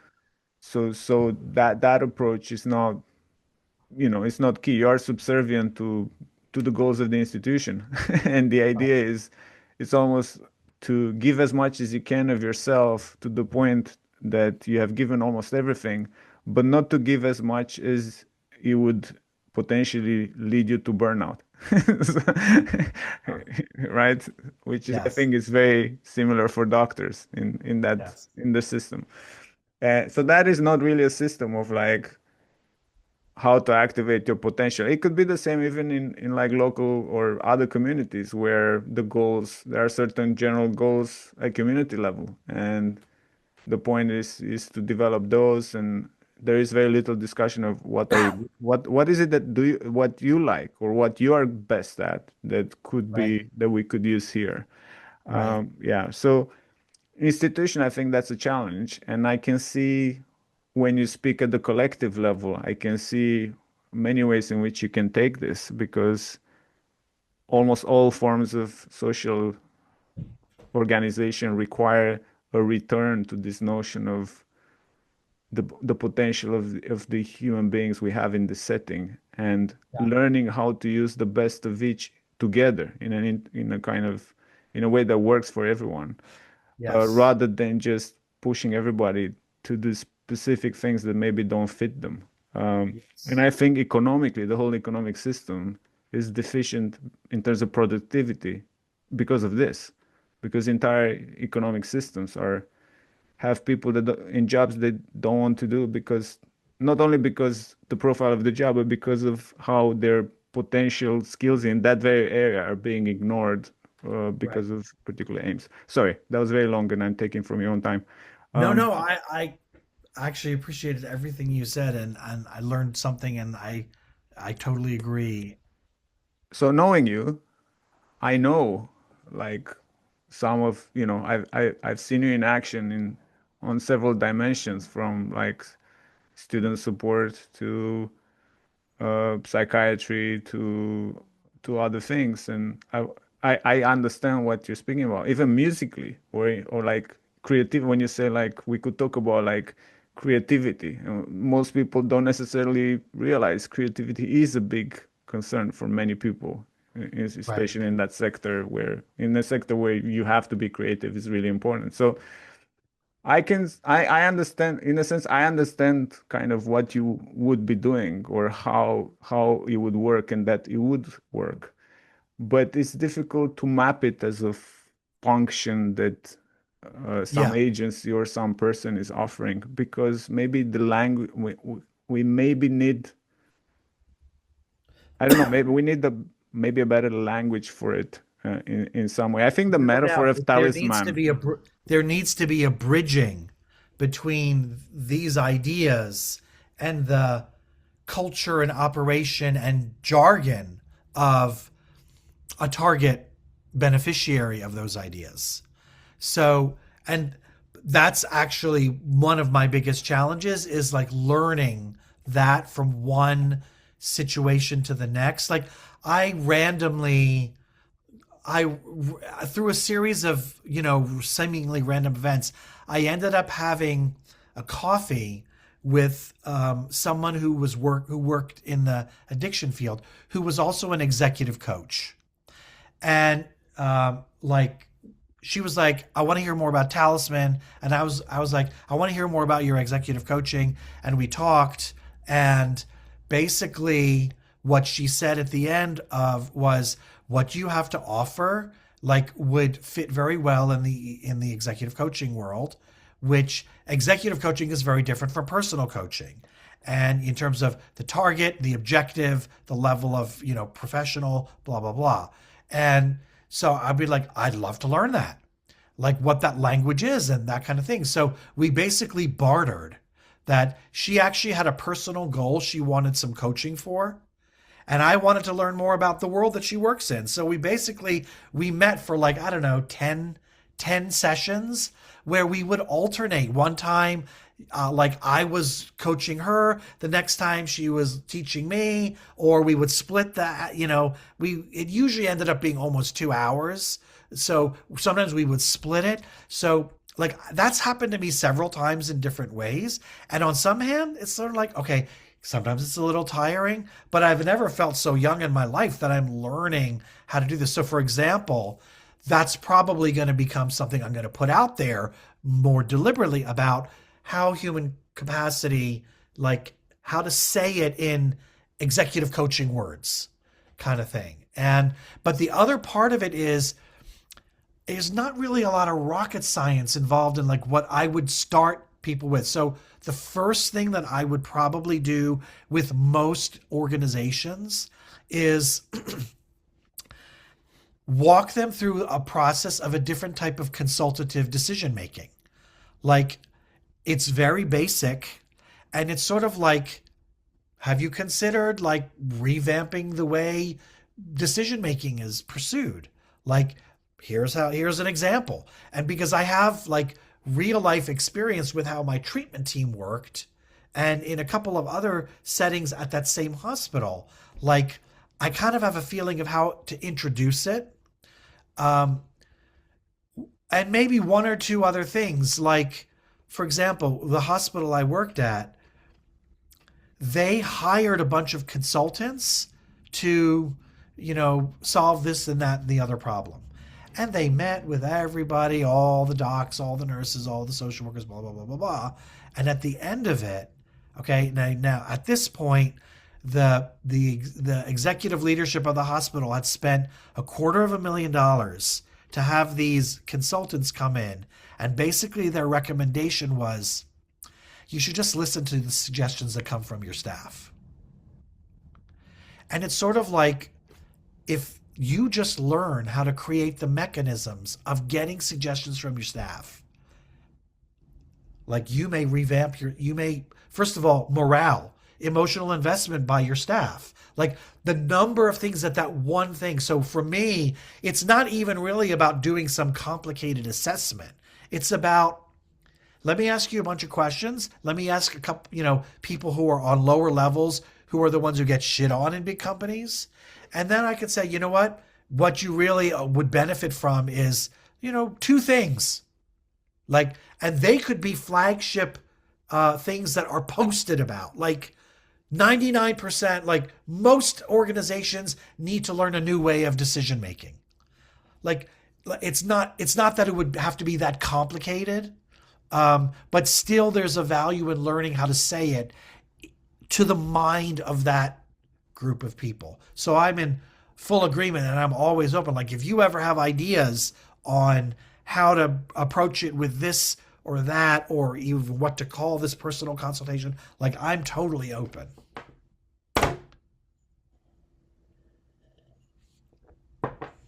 You can I, see I'm getting a little manic. I, I'll have to think about it. Yeah. Um, is there anything else that we need to cover? I can't think of anything. Okay, because yeah, I think it'll be a good time to come to an end. Okay. Thank you for being so um